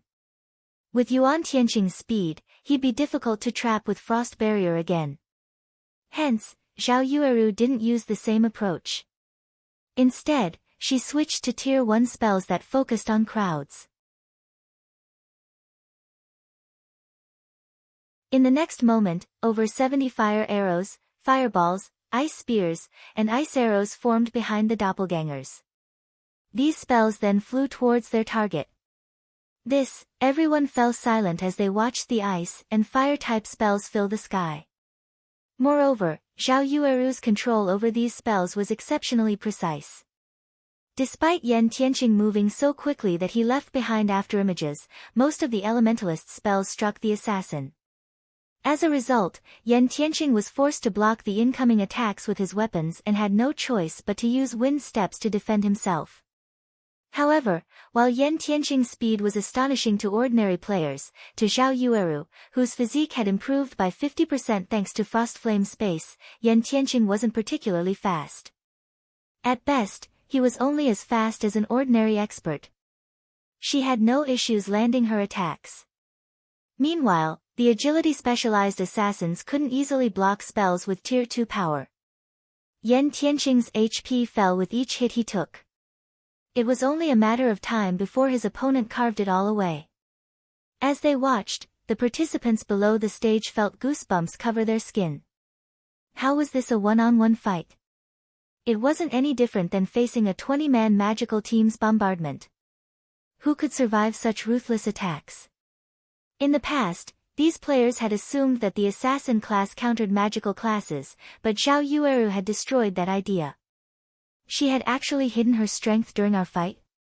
Frustration and rage burned in Yi Luofei's gaze as she glared at Xiao Yueru. She wasn't particularly frustrated about her defeat. After all, she had suffered countless losses before becoming famous, but this was the first time she had met someone who could best her while hiding so much of their prowess. Moreover, she and her opponent were nearly the same age. On the stage, Yan Tianqing struggled to hold on and was forced to use Vanish, disappearing again. If Xiao Yueru discovered him before his skills cooldowns finished, now that he had used his trump card, he'd be powerless against the woman's attacks. However, if he could stay hidden until his skills were available again, he could turn the battle around. "I've been waiting for you to use this move." Despite her opponent vanishing, Xiao Yueru didn't panic. She licked her lips playfully as she said, "Let's put an end to this match." If the main body died after she used Frost Flame Space, she wouldn't be able to use any of her weapon or equipment skills, she could only use the skills and spells she had learned. However, the ice and fire-type doppelgangers didn't have that restriction. They even had spells she didn't. The most powerful of these spells was the combination spell, Frost Flame Oblivion.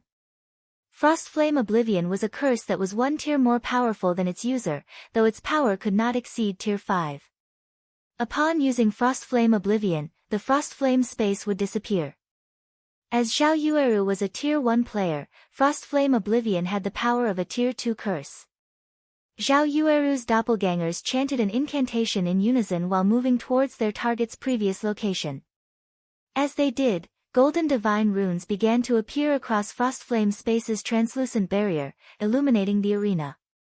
The area's ambient mana decreased rapidly as it flowed into Frostflame Space. This increased the mana density inside the barrier to a frightening level.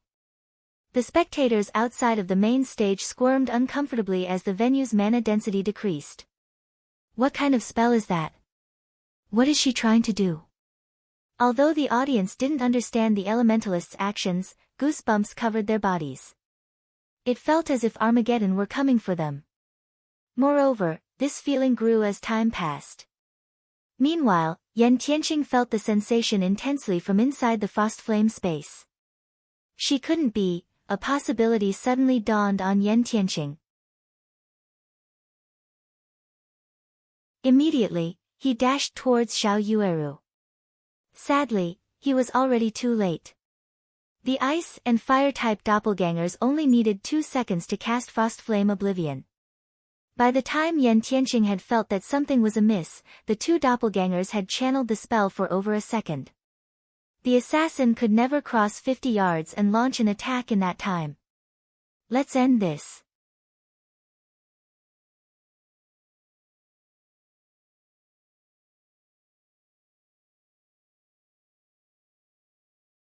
Chapter 1425, Number 1 Elementalist.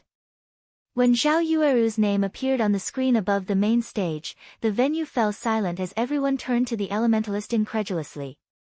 They wouldn't have been so shocked if Zhao Yueru had simply defeated Yan Tianqing.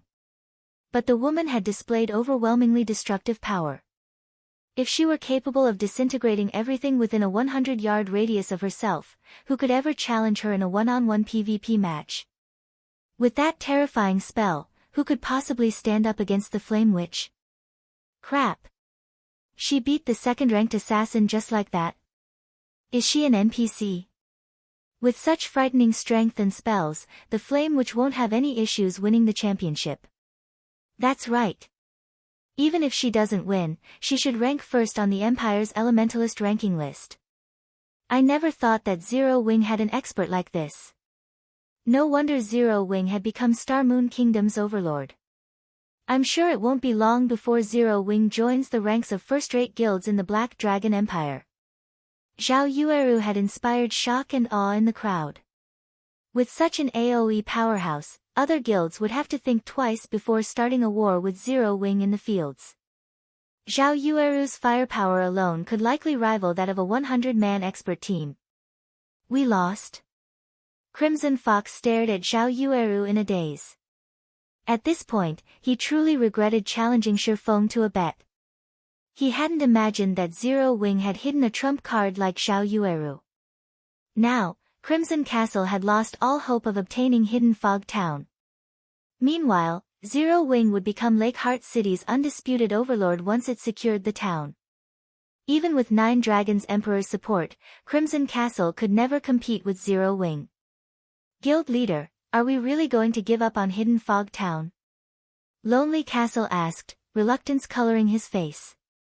Give up. Crimson Fox shook his head as he suddenly thought of an idea. Sneering, he said, while it is true that Crimson Castle has to give up on capturing Hidden Fog Town, that doesn't mean that other guilds cannot try. Notify the other guilds immediately and tell them to prepare the necessary manpower. Although we cannot offer any of our forces, we can supply information, weapons, equipment, and siege tools. Understood. Lonely Castle smiled as he listened to Crimson Fox's plan. Hidden Fog Town wouldn't be easy to raid. Even if Crimson Castle couldn't act, they could keep the town out of Zero Wing's hands if several third-rate guilds worked together with the support of Crimson Castle's items and information. If they succeeded, 9 Dragons Empire wouldn't forsake their guild. As long as they retained the man's support, Crimson Castle could develop into a first-rate guild eventually. After resurrecting below the stage, Yan Tianqing glanced at Zero Wing's VIP room. Commander, Yiluofei was at a loss for words as she looked at Yan Tianqing, who wore a bitter smile. It was obvious that he had valued Stone Forest Town's garrison rights.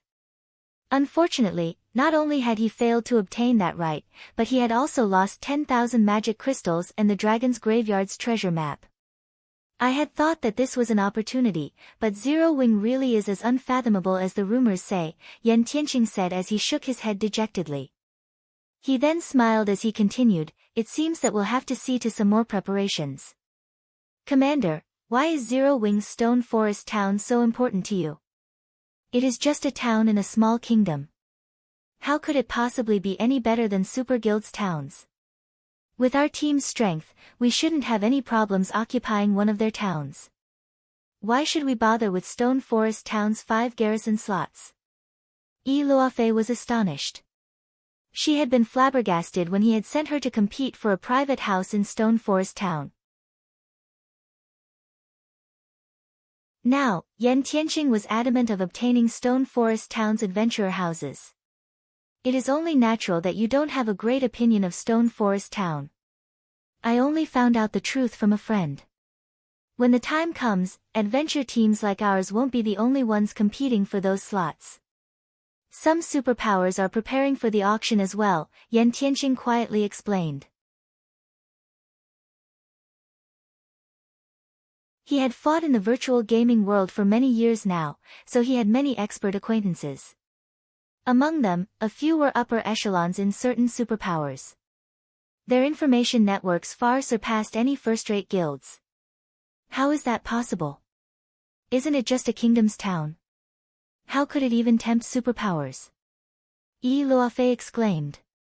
Stone Forest Town might not have attracted their attention in the past, but times have changed. Zero Wing now has the advanced auction house and the advanced combat rooms. The auction house offers items that are usually very difficult to find on the market, while the combat rooms can even help peak experts grow stronger. Why wouldn't these benefits tempt superpowers? Yan Tianqing explained. If not for Stone Forest Town's 9 impenetrable defenses and the support from the Dragon Phoenix Pavilion, the various superpowers would have likely sent their forces to capture it. Now that Zero Wing intends to auction off 5 adventurer houses, these various superpowers cannot miss the opportunity. Furthermore, the adventurer teams that set up in Stone Forest Town will be required to sign a contract with Zero Wing. There is no doubt that the contracted adventurer teams will receive exclusive benefits. If these superpowers join the competition, the auction will be unimaginably intense. So, we'll have to begin preparing right away. Realization dawned on Yi Luofei as she listened to her commander's explanation. She was stunned. She hadn't expected a recently established guild to be capable of nurturing a town that could elicit the various superpowers' desire. Although it was hard to believe, she trusted her commander fully. After all, Yan Tianqing was the one who had introduced her to the Flower of 7 Sins. The fact that Yan Tianqing knew upper echelons of a transcendental power like the Flower of 7 Sins proved how amazing the man was. Meanwhile, in one of the VIP rooms on the 2nd floor, 9 Dragons Emperor wore an exceedingly ugly expression. In contrast, Phoenix Rain's group celebrated. Big Sis Rain, Zero Wing is so full of surprises. With an expert elementalist like Xiao Yueru, we'll have a much greater advantage in the contest for Thunder Island. Having her defend a tower will be far more effective than sending 3 to 5 peak experts, Blue Phoenix said. No wonder Yi Feng was so confident. Zero Wing had this trump card hidden. Xiao Yueru's power surprised Phoenix Rain as well. Due to the limited number of slots for Thunder Island's contest, it was very important that they brought experts who were strong individually. This was especially true for strategic experts like Xiao Yueru. A powerhouse like her would be much more effective than 10 top-tier experts. While the various large guilds recovered from their shock of watching Xiao Yueru fight, Feng received 10,000 magic crystals in Zero Wing's VIP room and the Dragon's Graveyard's treasure map from Yan Tianqing. Upon receiving his winnings, Feng opened the treasure map. He was very eager to learn which area Yan Tianqing's treasure map covered. He had never heard of the FFF adventurer team obtaining treasure from the Dragon's Graveyard in the past. Rather, the first-rate guild, Fantasy Shrine, and the super first-rate Dragon Phoenix Pavilion had secured the map's treasures. Hence, Feng was surprised to hear that the FFF adventurer team had obtained a treasure map for the area so soon. Treasure maps in God's domain were generally unique items. Each hidden treasure would only have a single corresponding treasure map. Without the corresponding treasure map, no one would find the hidden goods. These treasures were hidden in special spaces, and the map was the key to accessing them.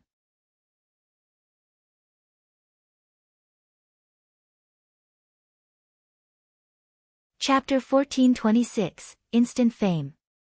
After unfurling the treasure map, Feng inspected its attribute panel. The information displayed confused Feng. Aside from the words, Dragon's Graveyard, the treasure map didn't have any information to display.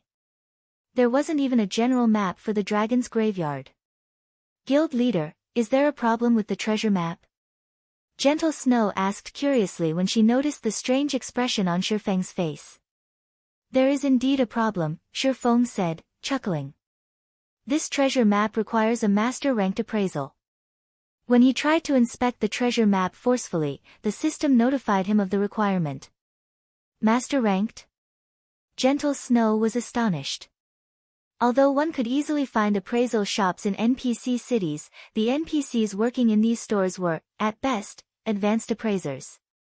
It was impossible to find a master appraiser in these shops.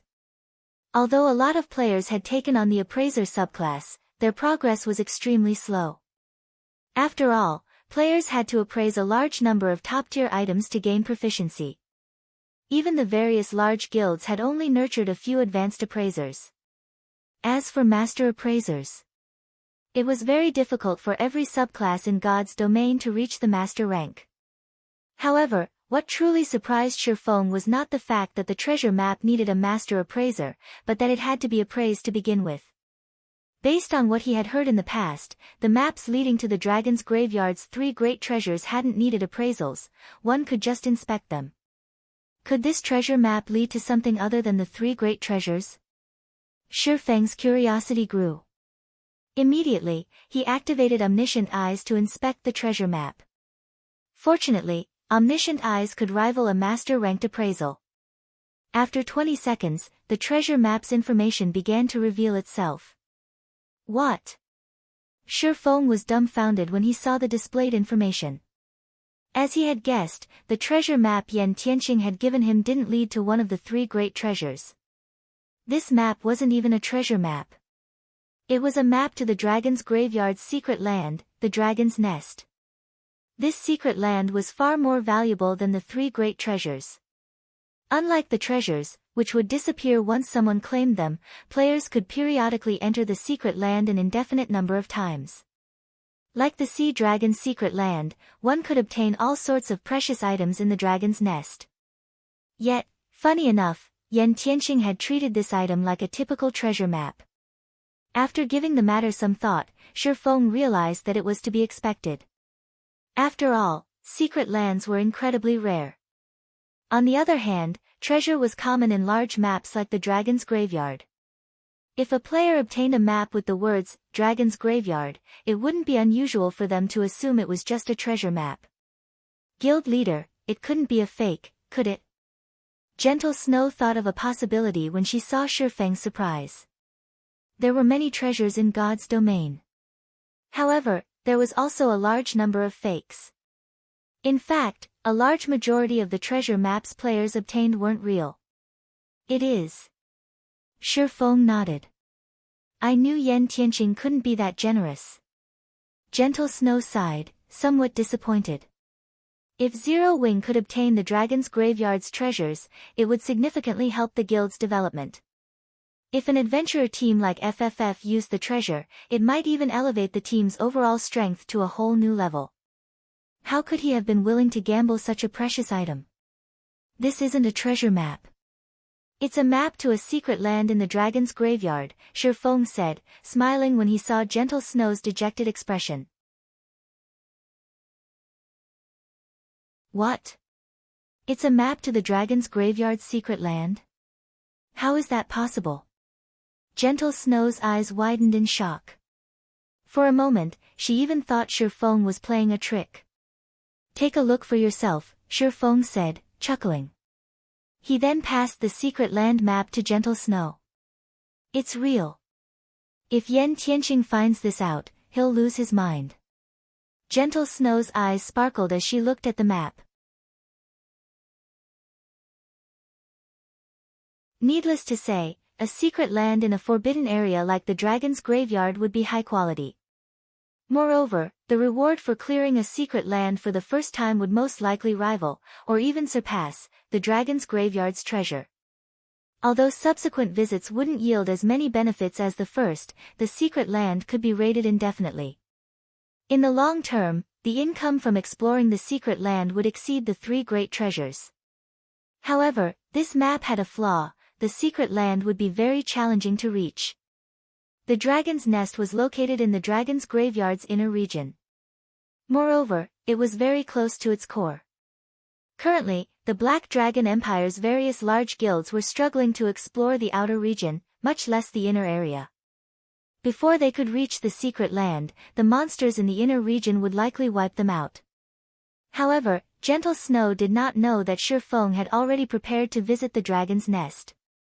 While the other large guilds might have trouble reaching the inner region, the same could not be said for Feng.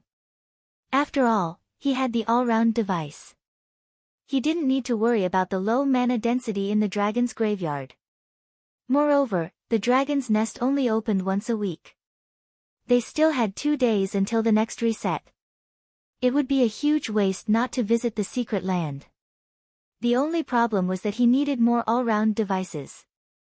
After Zhao Yueru's match with Yan Tianqing, the competition proceeded as usual.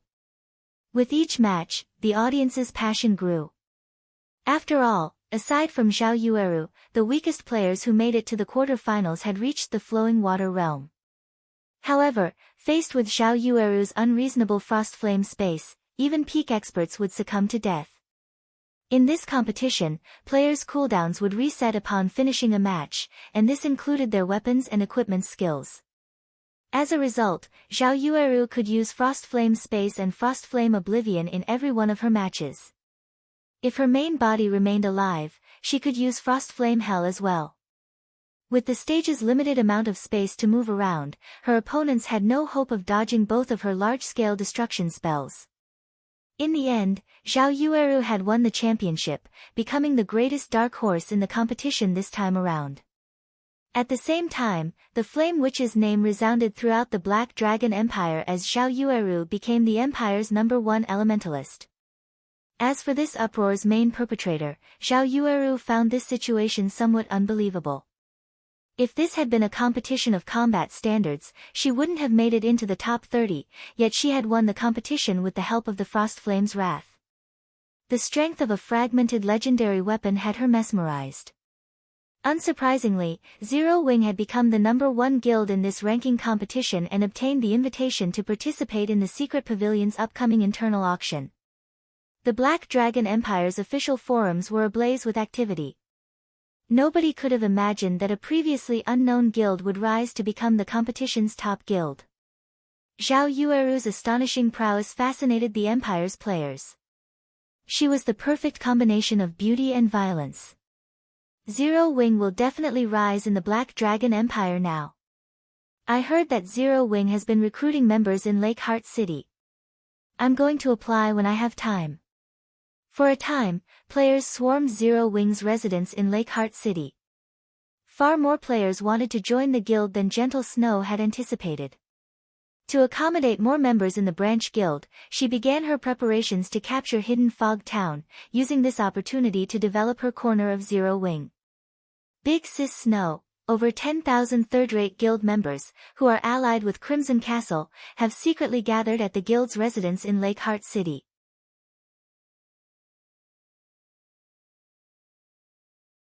Moreover, this number is rapidly climbing. By the looks of it, it seems as if they intend to rush towards Hidden Fog Town.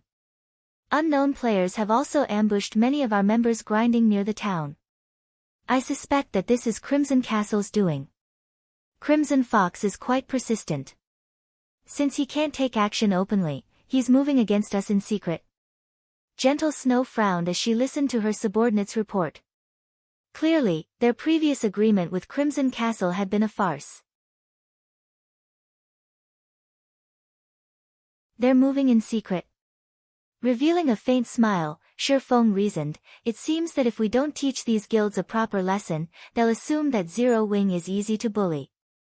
Since Crimson Fox has gone back on his word, he can't blame me for refusing to show mercy.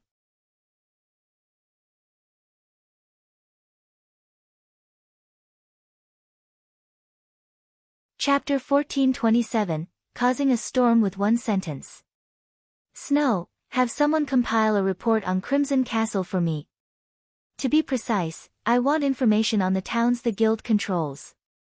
The more detail, the better, Feng ordered. Detailed information on Crimson Castle's guild towns? Gentle Snow couldn't help her growing confusion. Very quickly, however, she thought of a possibility. Shocked, she asked, Guild leader, do you intend to raid one of their guild towns? Raid one of Crimson Castle's towns? Feng shook his head. Chuckling, he said, no. I want to raid them all. If this had happened earlier, Feng wouldn't have many options to deal with Crimson Castle. At most, he'd be able to weather a battle of attrition. However, things had changed. Now, he was rich. Not only had he made a killing from the Zero Wing auction, but he had also obtained a frightening profit from Stone Forest Town's battle arena and auction house. Right now, players were almost always signing up to join the battle arena and auction house. Including the 10,000 magic crystals he had won from Yen Tianqing, he had over 190,000 on hand.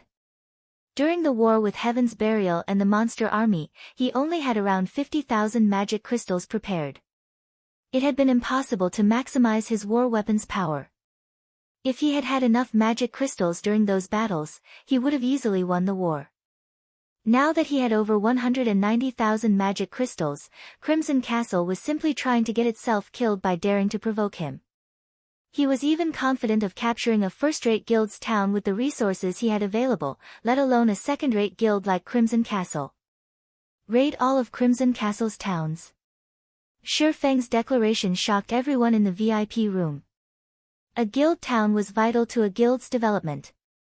Hence, guild towns were generally heavily fortified with static defenses and many players, making them very difficult to capture. One would need to prepare quite a bit to capture a guild town, yet Feng had decided to take all of the towns under Crimson Castle's control. This was insane. Snow, get the branch guild's main force members ready. And spread the news. I want every guild in the Black Dragon Empire to know. We'll take action as soon as you've gathered the information I requested. Feng instructed. We're not hiding our intentions. Gentle Snow was dazed for a long moment after listening to Feng's command. When raiding an enemy guild town, one generally kept their operations a secret. It would give a force the greatest chance of success, yet Feng wanted to declare his intentions publicly. It was no different than saying, I'm going to raid you, so you best get ready. However, since her guild leader had given her the order, she had no choice but to follow through. Although Nine Dragons Emperor quietly backed Crimson Castle, taking over the guild's towns would be a piece of cake if Zero Wing got serious and mobilized all of its elite and expert players. After all, Zero Wing had an overwhelming advantage over Crimson Castle in terms of both quality and quantity. Only, doing so would strain Zero Wing's funds. Meanwhile, before the players in the arena left the venue, Gentle Snow had tasked her subordinates to make the announcement, stating Zero Wing's plans to raid Crimson Castle's guild towns in the Lakeheart City region. The news caused an uproar throughout the Black Dragon Empire. What's going on? Zero Wing plans to attack Crimson Castle. Didn't Crimson Castle lose its bet to Zero Wing? Does the guild have to be so ruthless? No.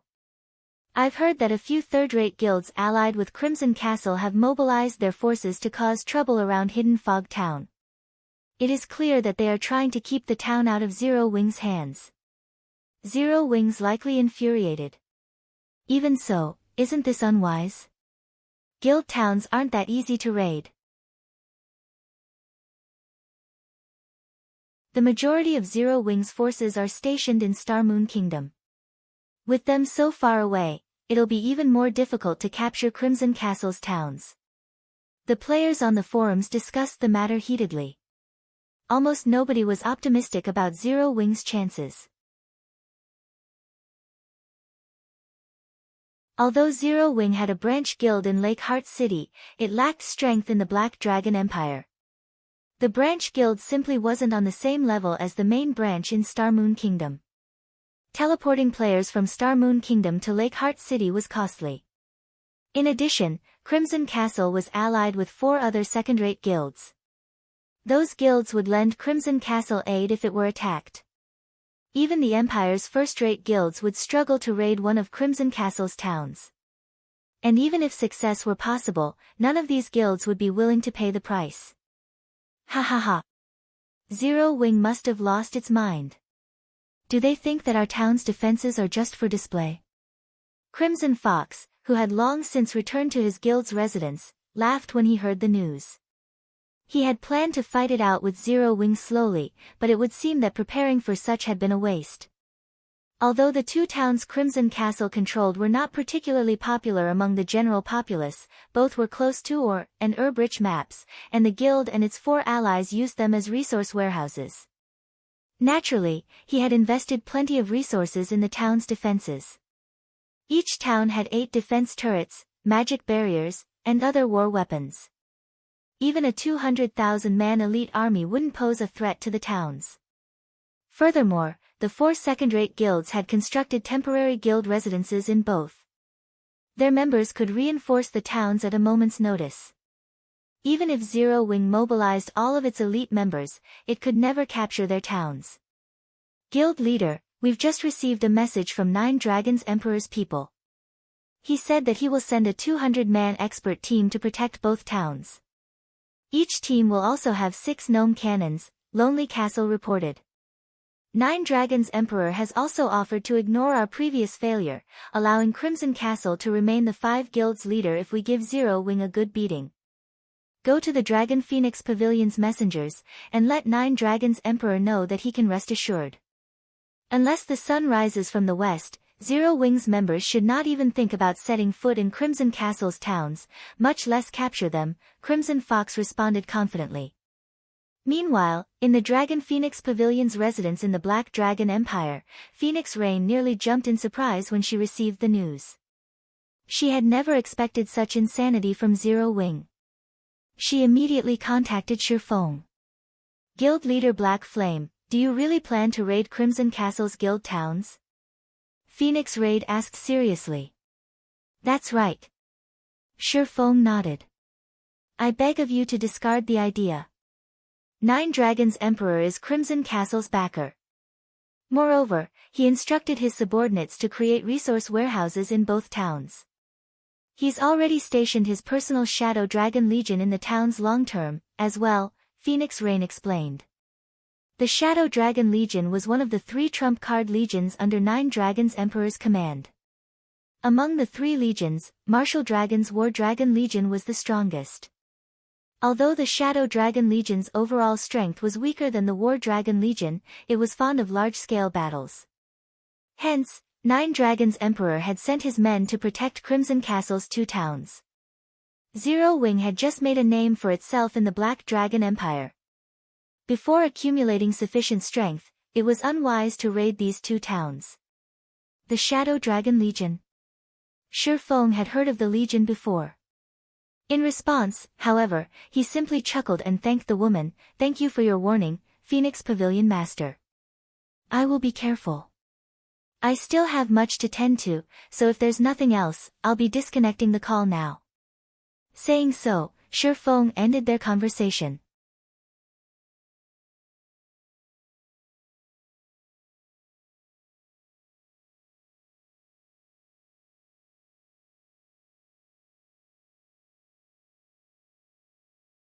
It would help Aqua Rose display the full potential of the Sea God's legacy.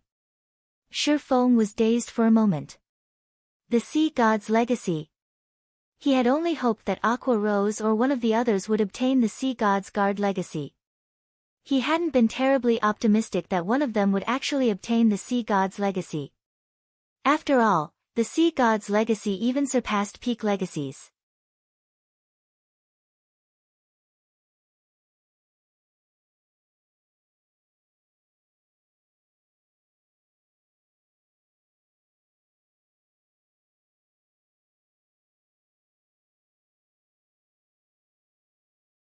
The man was none other than Shadowtooth, the commander of the Dragon Phoenix Pavilion's Shadow Dragon Legion. He was also known as the War Dragon.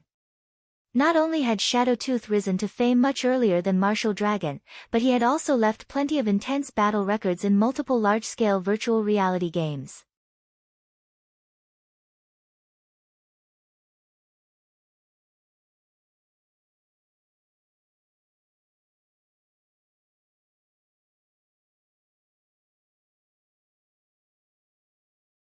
Guild leader, it seems that those two beams came from the hilltop Zero Wing occupies, Lonely Castle said as he pointed towards the hill. So you're saying, that is Zero Wing's doing? A chill ran down Crimson Fox's spine as he stared at the hilltop, astonishment flashing in his eyes as he muttered, how is this possible?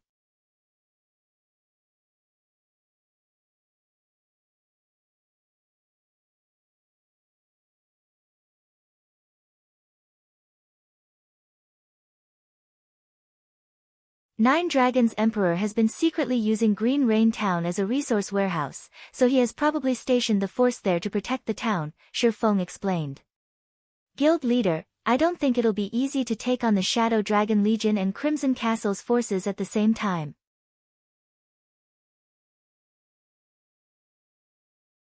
Shadowtooth, the Shadow Dragon Legion's commander, is the Dragon Phoenix Pavilion's #1 assassin. Based on our information on him, he has a top-tier epic short sword called Magic Breaker. It can cut through magic barriers like a hot knife through butter. Our magic array isn't likely to hold the Legion back, Gentle Snow said worriedly. They had considered the possibility of Crimson Castle's forces charging to meet them, but as long as they had enough magic crystals, their movement-type defensive magic array shouldn't have any issues holding back Tier 4 attacks. Unfortunately, it was a different story if Shadowtooth's Magic Breaker got involved. Without the defensive magic array's protection, they wouldn't survive an army of tens of thousands of elite players. Guild leader, leave Shadowtooth to me, Aqua Rose suddenly suggested. As long as I take him down, we can proceed with activating the defensive magic array. But although Gentle Snow tried to argue, Feng beat her to it, saying, all right. I'll leave him to you. Send everyone else to stop the Shadow Dragon Legion's advance. Don't let anyone near the cannons. The intermediate mana pulse cannons might be powerful, but they had obvious weaknesses. First, they could be moved freely. Second, like all war weapons, their defense was paper-thin. Even a Tier 0 player could easily destroy them. Hence, the various large guilds usually avoided using war weapons offensively. Guild leader, this Feng's decision astonished Gentle Snow. Shadowtooth was an old monster with many years of fame. Even Nine Dragons Emperor treated the man with respect. His title as the Dragon Phoenix Pavilion's #1 assassin wasn't just for show, either. Even a peak expert like Yen Tianqing would struggle to survive a handful of moves against Shadowtooth. Yet, Feng had just sent Aqua Rose to deal with the assassin alone. She'd be lucky to survive, much less kill the man. They'd only have a small possibility of defeating Shadowtooth if she, Aqua Rose, and Zhao Yueru work together. Relax. If Shadowtooth reveals himself, leave him to Aqua. You all should focus on the Shadow Dragon Legion's other experts.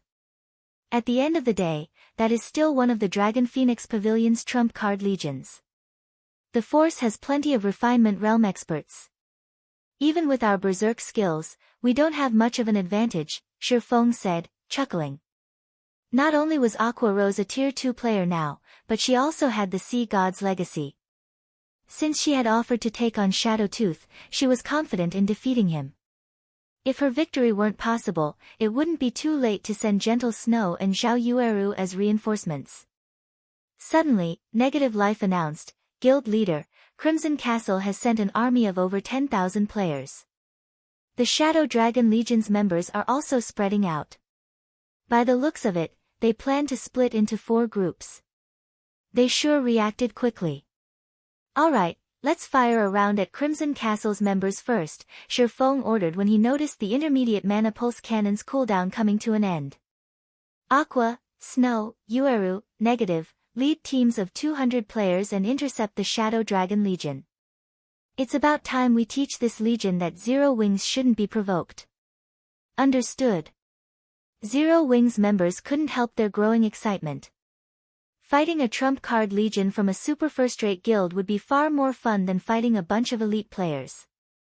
The Shadow Dragon Legion soon reached the foot of the hill after splitting into 4 groups. In the next moment, a black-clad man dashed ahead of the groups towards the magic barrier protecting the hill. Upon reaching his target, the man swung the dull gray short sword at the barrier. Pang! Instantly, he shattered the movement-type defensive magic array, the stored energy within dissipating. In addition, the magic array was forced into a 5-minute cooldown.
As they watched their comrades die, the survivors also noticed a magic barrier spread out from the hilltop. The barrier blocked every attack from Crimson Castle's members, protecting Zero Wing. In contrast, Zero Wing's members easily attacked the players beyond the barrier. However, this wasn't the worst part.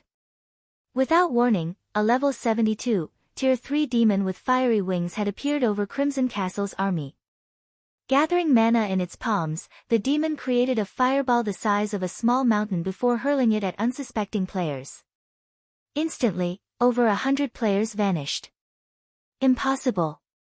Crimson Fox couldn't believe his eyes. How could Zero Wing be so strong? With such overwhelming offensive and defensive capabilities, not even a 100,000-man army could defeat Zero Wing's 1,000 players, much less his 10,000 players. The last attack had shocked Crimson Castle's members so badly that they had forgotten to continue their attacks. They all knew how powerful magic barriers were. As long as a magic barrier had enough mana, and none of the attacks exceeded its endurance limit, it would remain in place indefinitely. Zero Wing dares to take the Shadow Dragon Legion so lightly. Watching from afar, fear and rage flashed in Shadowtooth's eyes. He had led one of the Dragon Phoenix Pavilion's bona fide trump card legions against the guild, yet Zero Wing hadn't even bothered to use everything it had during their fight. It felt as if their enemy had only been playing with them. It's about time we end this battle. Feng smiled when he saw Crimson Fox in the distance. He then activated Phantom Kill and Space Movement. He stepped into the spatial tear. In the blink of an eye, Feng appeared above Crimson Fox. The sky split. That's Black Flame. What is he trying to do? Crimson Castle's members were surprised to see the figure emerge from the spatial tear. They couldn't help but gasp when they got a clear view of the man. Black Flame.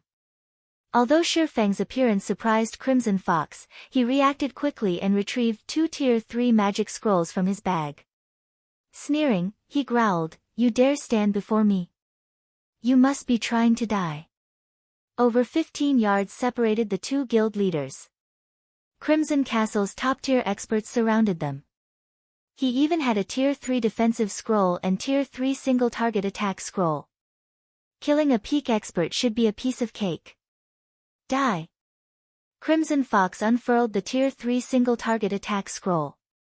However, Feng responded immediately by using Instant Strike, appearing before his enemy and brandishing Killing Ray. Shadow Blade. Suddenly, a single streak of blue light, surrounded by 9 streaks of black light, shot through Crimson Fox, who still wore his sinister smile, and devoured all of the man's HP. Crimson Fox hadn't even activated the unfurled magic scroll. Everyone who saw Feng's attack speed gasped. As Crimson Fox collapsed to the ground, he dropped a pair of gloves and a stone fragment that emitted a faint pressure. Without hesitation, Feng pocketed both items. He then switched position with his doppelganger and cancelled Phantom Kill, disappearing as if he had never existed in the first place. Meanwhile, Crimson Castle's nearby experts stood there in a daze. It was as if time had frozen for these experts.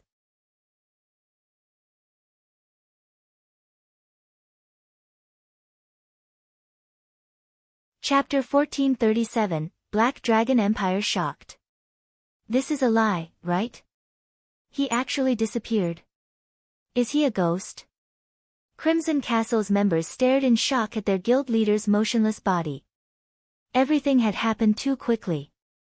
Feng had appeared and taken Crimson Fox's life before anyone had realized it. He then vanished without a trace. After Feng had left, these players were silent for a long moment. When they finally snapped out of their daze, their complexions turned deathly pale as they looked towards Feng, who had returned to the hilltop. Fear dominated Crimson Castle's members. They had stood over 1,000 yards away from the mountain to avoid getting caught in the shockwaves from the intermediate mana pulse cannon's attacks. Originally, they had assumed that they were safe. However, Feng only needed a moment to teach them how foolish that hope was. If Feng could easily kill an expert like their guild leader despite over 1,000 yards between them, killing them all would be child's play. Today, they finally learned what a real expert was. They could never use numbers to overwhelm this level of strength. Vice Guild Leader, do we continue the battle? The guild's experts turned to the shield warrior, Lonely Castle. Now that Crimson Fox, their commander and guild leader, was dead, the army fell into disarray. They still hadn't destroyed Zero Wing's magic barrier, and a constant stream of exploding arrows still rained down. Even with 20,000 reinforcements, they would be marching to their deaths. "We, retreat," Lonely Castle said, shaking his head dejectedly as he stared at Feng, who stood at the top of the hill. The strength Zero Wing had displayed was simply mind-boggling, and with their guild leader dead, Lonely Castle wasn't confident of defeating the enemy guild. Hearing Lonely Castle's order to retreat, Crimson Castle's members breathed a sigh of relief. They abruptly scattered, fleeing the battlefield like madmen. When Crimson Castle's reinforcements caught wind of the order, they, too, fled into the surrounding wilderness, not daring to set foot in Green Rain Town again.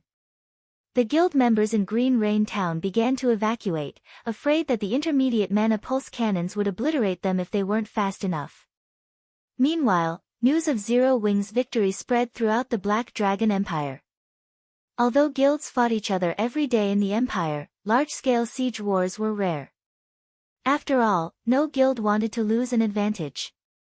These guilds avoided all-out wars unless absolutely necessary. Many of the Empire's players had been watching the battle between Zero Wing and Crimson Castle. Not even the latter's tens of thousands of elite members in Green Rain Town were a match for Zero Wing's 1,000-man team. No matter how they looked at it, the outcome was incomprehensible. Hence, news of the war had spread much quicker than usual. "Did you hear? Crimson Castle was defeated. What's going on? Crimson Castle actually lost? Didn't Zero Wing only dispatch 1,000 players? That can't be possible, right? After all, Crimson Castle has an elite army of tens of thousands. They weren't a match for Zero Wing's 1,000-man team. Are Crimson Castle's members idiots? You guys might not realize it since you weren't there, but I watched the battle personally. Zero Wing had used some kind of war weapon to shatter the town's defensive magic array in a single hit and kill several thousand players instantly. The second-rate guilds that had allied with Crimson Castle pulled their forces from the town on the spot. Although Crimson Castle sent its army to meet its enemy, Zero Wing's war weapons wiped out one-third of its forces before Crimson Castle could even reach the guild. Zero Wing even used a fleet of miniature ballistas to bombard Crimson Castle's forces with flaming arrows.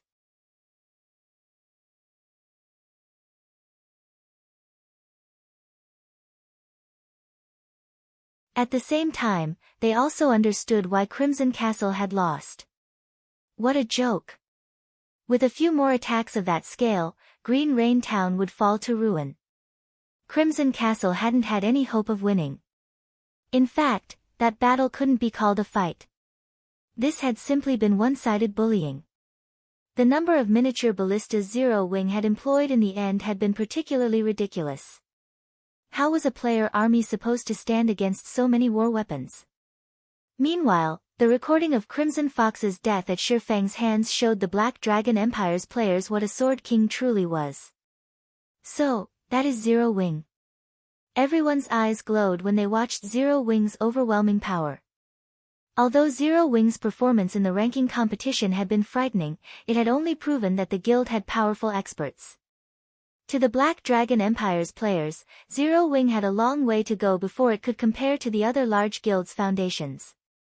However, after watching today's battle, everyone believed that Zero Wing deserved the rank it won in the competition. With so many weapons of war, who would possibly dare provoke the guild? For a time after the momentous battle, more of the Empire's players tried to join Zero Wing. Now that they were certain of Zero Wing's rise in the Empire, they knew that it'd be far more difficult to join the guild if they didn't do so now. If they did not join now, it would become much more difficult to do so in the future. At the same time, the Empire's various large guilds held emergency meetings. The goal of these meetings was simple: notify everyone to avoid provoking Zero Wing under any circumstances. At the same time, they began to reorganize their priorities, focusing on exploring ancient ruins to obtain more war weapons. Feng had no idea that due to this war, he had taught these guilds an important lesson. The number of members a guild had would no longer be important in guild wars and siege battles. Defensive magic arrays and war weapons would decide victory. With these armaments, even a 1,000-man team could easily capture a guild town. Meanwhile, every player had fled Green Rain Town. Only the town's NPCs remained. Guild leader, are we going to take over Green Rain Town now? Gentle Snow's excitement grew when she saw the defenseless guild town. From the time they had arrived, the battle had only lasted a little over 10 minutes, and they had captured a guild town while only suffering minor losses. Moreover, Green Rain Town was in a resource-rich area. With this town, Zero Wing would have a much easier time collecting herbs and ores. No. We're going to destroy it, Feng said, shaking his head. But guild leader, it's a ready-made town. If we claim it, we can save on construction costs, Aqua Rose hurriedly advised when she heard Feng's plan. What a joke. It was clear that Crimson Castle must have invested at least several tens of thousands of gold. Moreover, Green Rain Town was a high-resource town. Many guilds would love such an opportunity. If not for Nine Dragons Emperor's secret support, the Empire's first-rate guilds would have long since tried to raid the town and claim it for their own. Yet, Feng wanted to abandon it. This was insane. There's no need to get caught up in this town.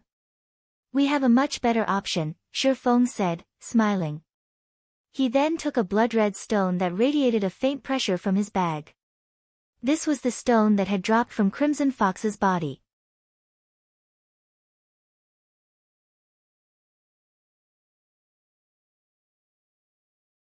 Chapter 1438, Frightening Harvest. A better option? Gentle Snow looked at the blood-red stone in Feng's hand curiously. The stone was the size of a fist.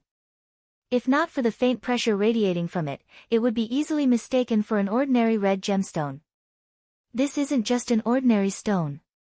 It's actually made of red luminary stone. Seeing the doubt on Gentle Snow's face, Feng smiled and explained, you know what red luminary stone is. It's far more valuable than magic crystals. It's also a superconductive ore, only second to the 7 luminaries crystals. But what does this stone have anything to do with a resource town? Gentle Snow asked curiously. I haven't finished. This stone is made of red luminaire stone, but it's not complete. Originally, the Black Dragon Empire had created teleportation gates leading to 33 neutral maps outside of the Empire's borders. These locations were the reason the Empire had flourished during the past. However, the teleportation gates had been destroyed during a rebellion, and the teleportation cores that powered the gates had gone missing. This stone is one of those cores. With this teleportation core, we can construct a stable teleportation gate in a guild town within the Black Dragon Empire as long as we collect a bottle of temporal sand and 200,000 magic crystals. We can use the teleportation gate to travel to the neutral map recorded within the core. Feng explained the teleportation core in detail as he gazed at the stone in his hand. During the Black Dragon Empire's early days, the Empire had stood shoulder to shoulder with the 4 great empires. If not for the rebellion and the teleportation gate's destruction, the Black Dragon Empire would have been the 5th strongest empire in God's domain. The Dragon Phoenix Pavilion had obtained 7 of the 33 teleportation cores in the past. As a result, the pavilion had secured an abundance of resources and eventually grew to rival veteran super guilds. Feng had never expected to obtain one of these cores by killing Crimson Fox. There were only 33 of these teleportation cores in the Black Dragon Empire, each one linked to high-resource, neutral map. Due to the nature of these maps, teleportation arrays couldn't reach them. Players usually had to rely on their own 2 feet to travel to these areas. If one had a means to teleport to a particular map, they'd have a monopoly on the map's resources. Feng had considered capturing Green Rain Town, but the town's resources paled in comparison to the teleportation core. As long as Zero Wing captured Hidden Fog Town and constructed a teleportation gate, it'd have access to a large amount of resources, focusing a fraction of those resources into the town's development. They didn't need Green Rain Town, it would just be an additional expenditure for the guild. They didn't need to worry about fending off other major powers contesting for the town either. Teleport to a neutral map. Guild leader, are you joking? Gentle Snow stared at the stone in Feng's hand in shock. She had been playing God's domain for quite some time now. As a member of the guild's upper management, she kept up on various information about the game. Naturally, she had an acute understanding of the importance of neutral maps. Neutral maps were not under human control. They weren't suitable for human settlements either. However, these locations shared a similar aspect. They had a ridiculous amount of resources, far beyond those found in empires and kingdoms. One could find rare and valuable resources in practically every corner. However, neutral maps were extremely dangerous. They were also far from any civilization. Traveling to and from these areas was troublesome. Furthermore, it was difficult for players to remain in these maps for long periods. As a result, players' harvest was limited.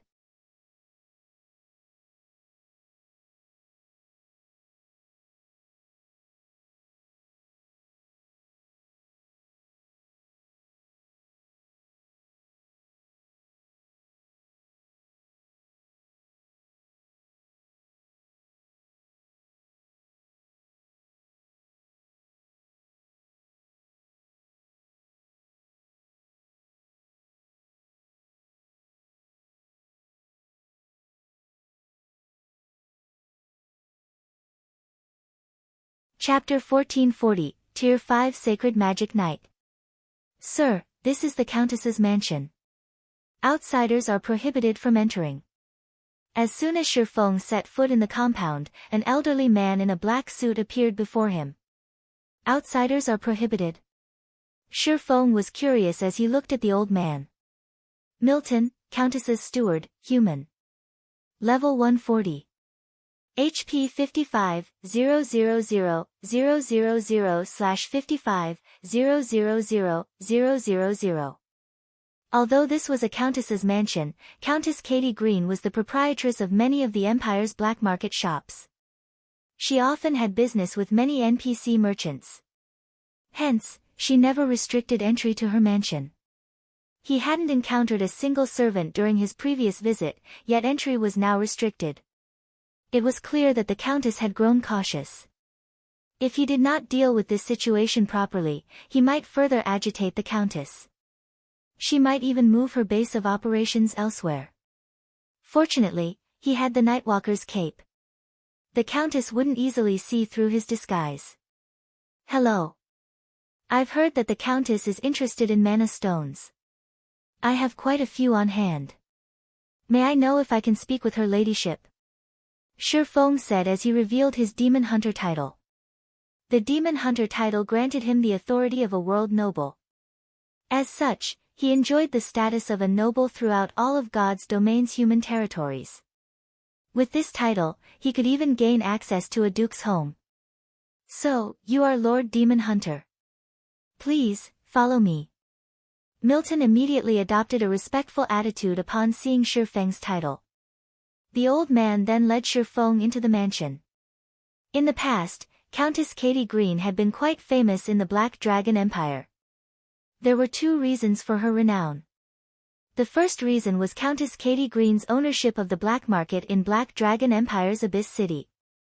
Abyss City was like Star Moon Kingdom's Evernight City in that it was also a dark city. Countess Katie Green's black market shop in the city offered players a variety of high-quality items, some of which could even tempt super guilds. However, it was not easy to purchase the items from this shop. To gain access, one first needed sufficient favorability with the Countess. Players would only be able to purchase items after becoming members of the shop. Meanwhile, the shop didn't accept coins or magic crystals as payment. Rather, one had to haggle and offer items of equal value. The second and most important reason for the Countess's fame in the Empire was related to her stock of temporal sand. Temporal sand was incredibly rare.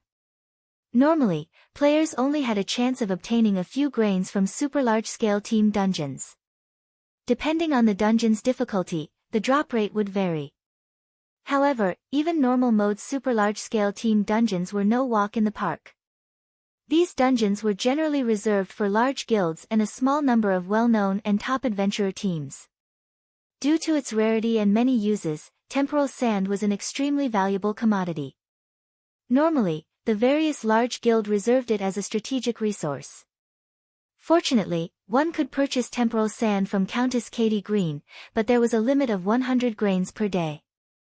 As for the exchange rate, a single grain of temporal sand cost 1 mana stone.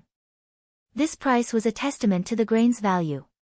When players had realized this in the past, it had caused a commotion that had shaken God's domain.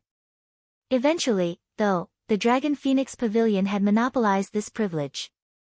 Since no one knew about temporal sand yet, this was a good opportunity for Feng to build up his stock. Luckily, he had accumulated quite a few mana stones thus far. As for the 7 treasures, he would cautiously investigate the matter. After all, as a countess in the Black Dragon Empire, her status was extraordinary. The Countess was a more powerful individual than he was. Naturally, one couldn't just open a shop in Abyss City without enough strength.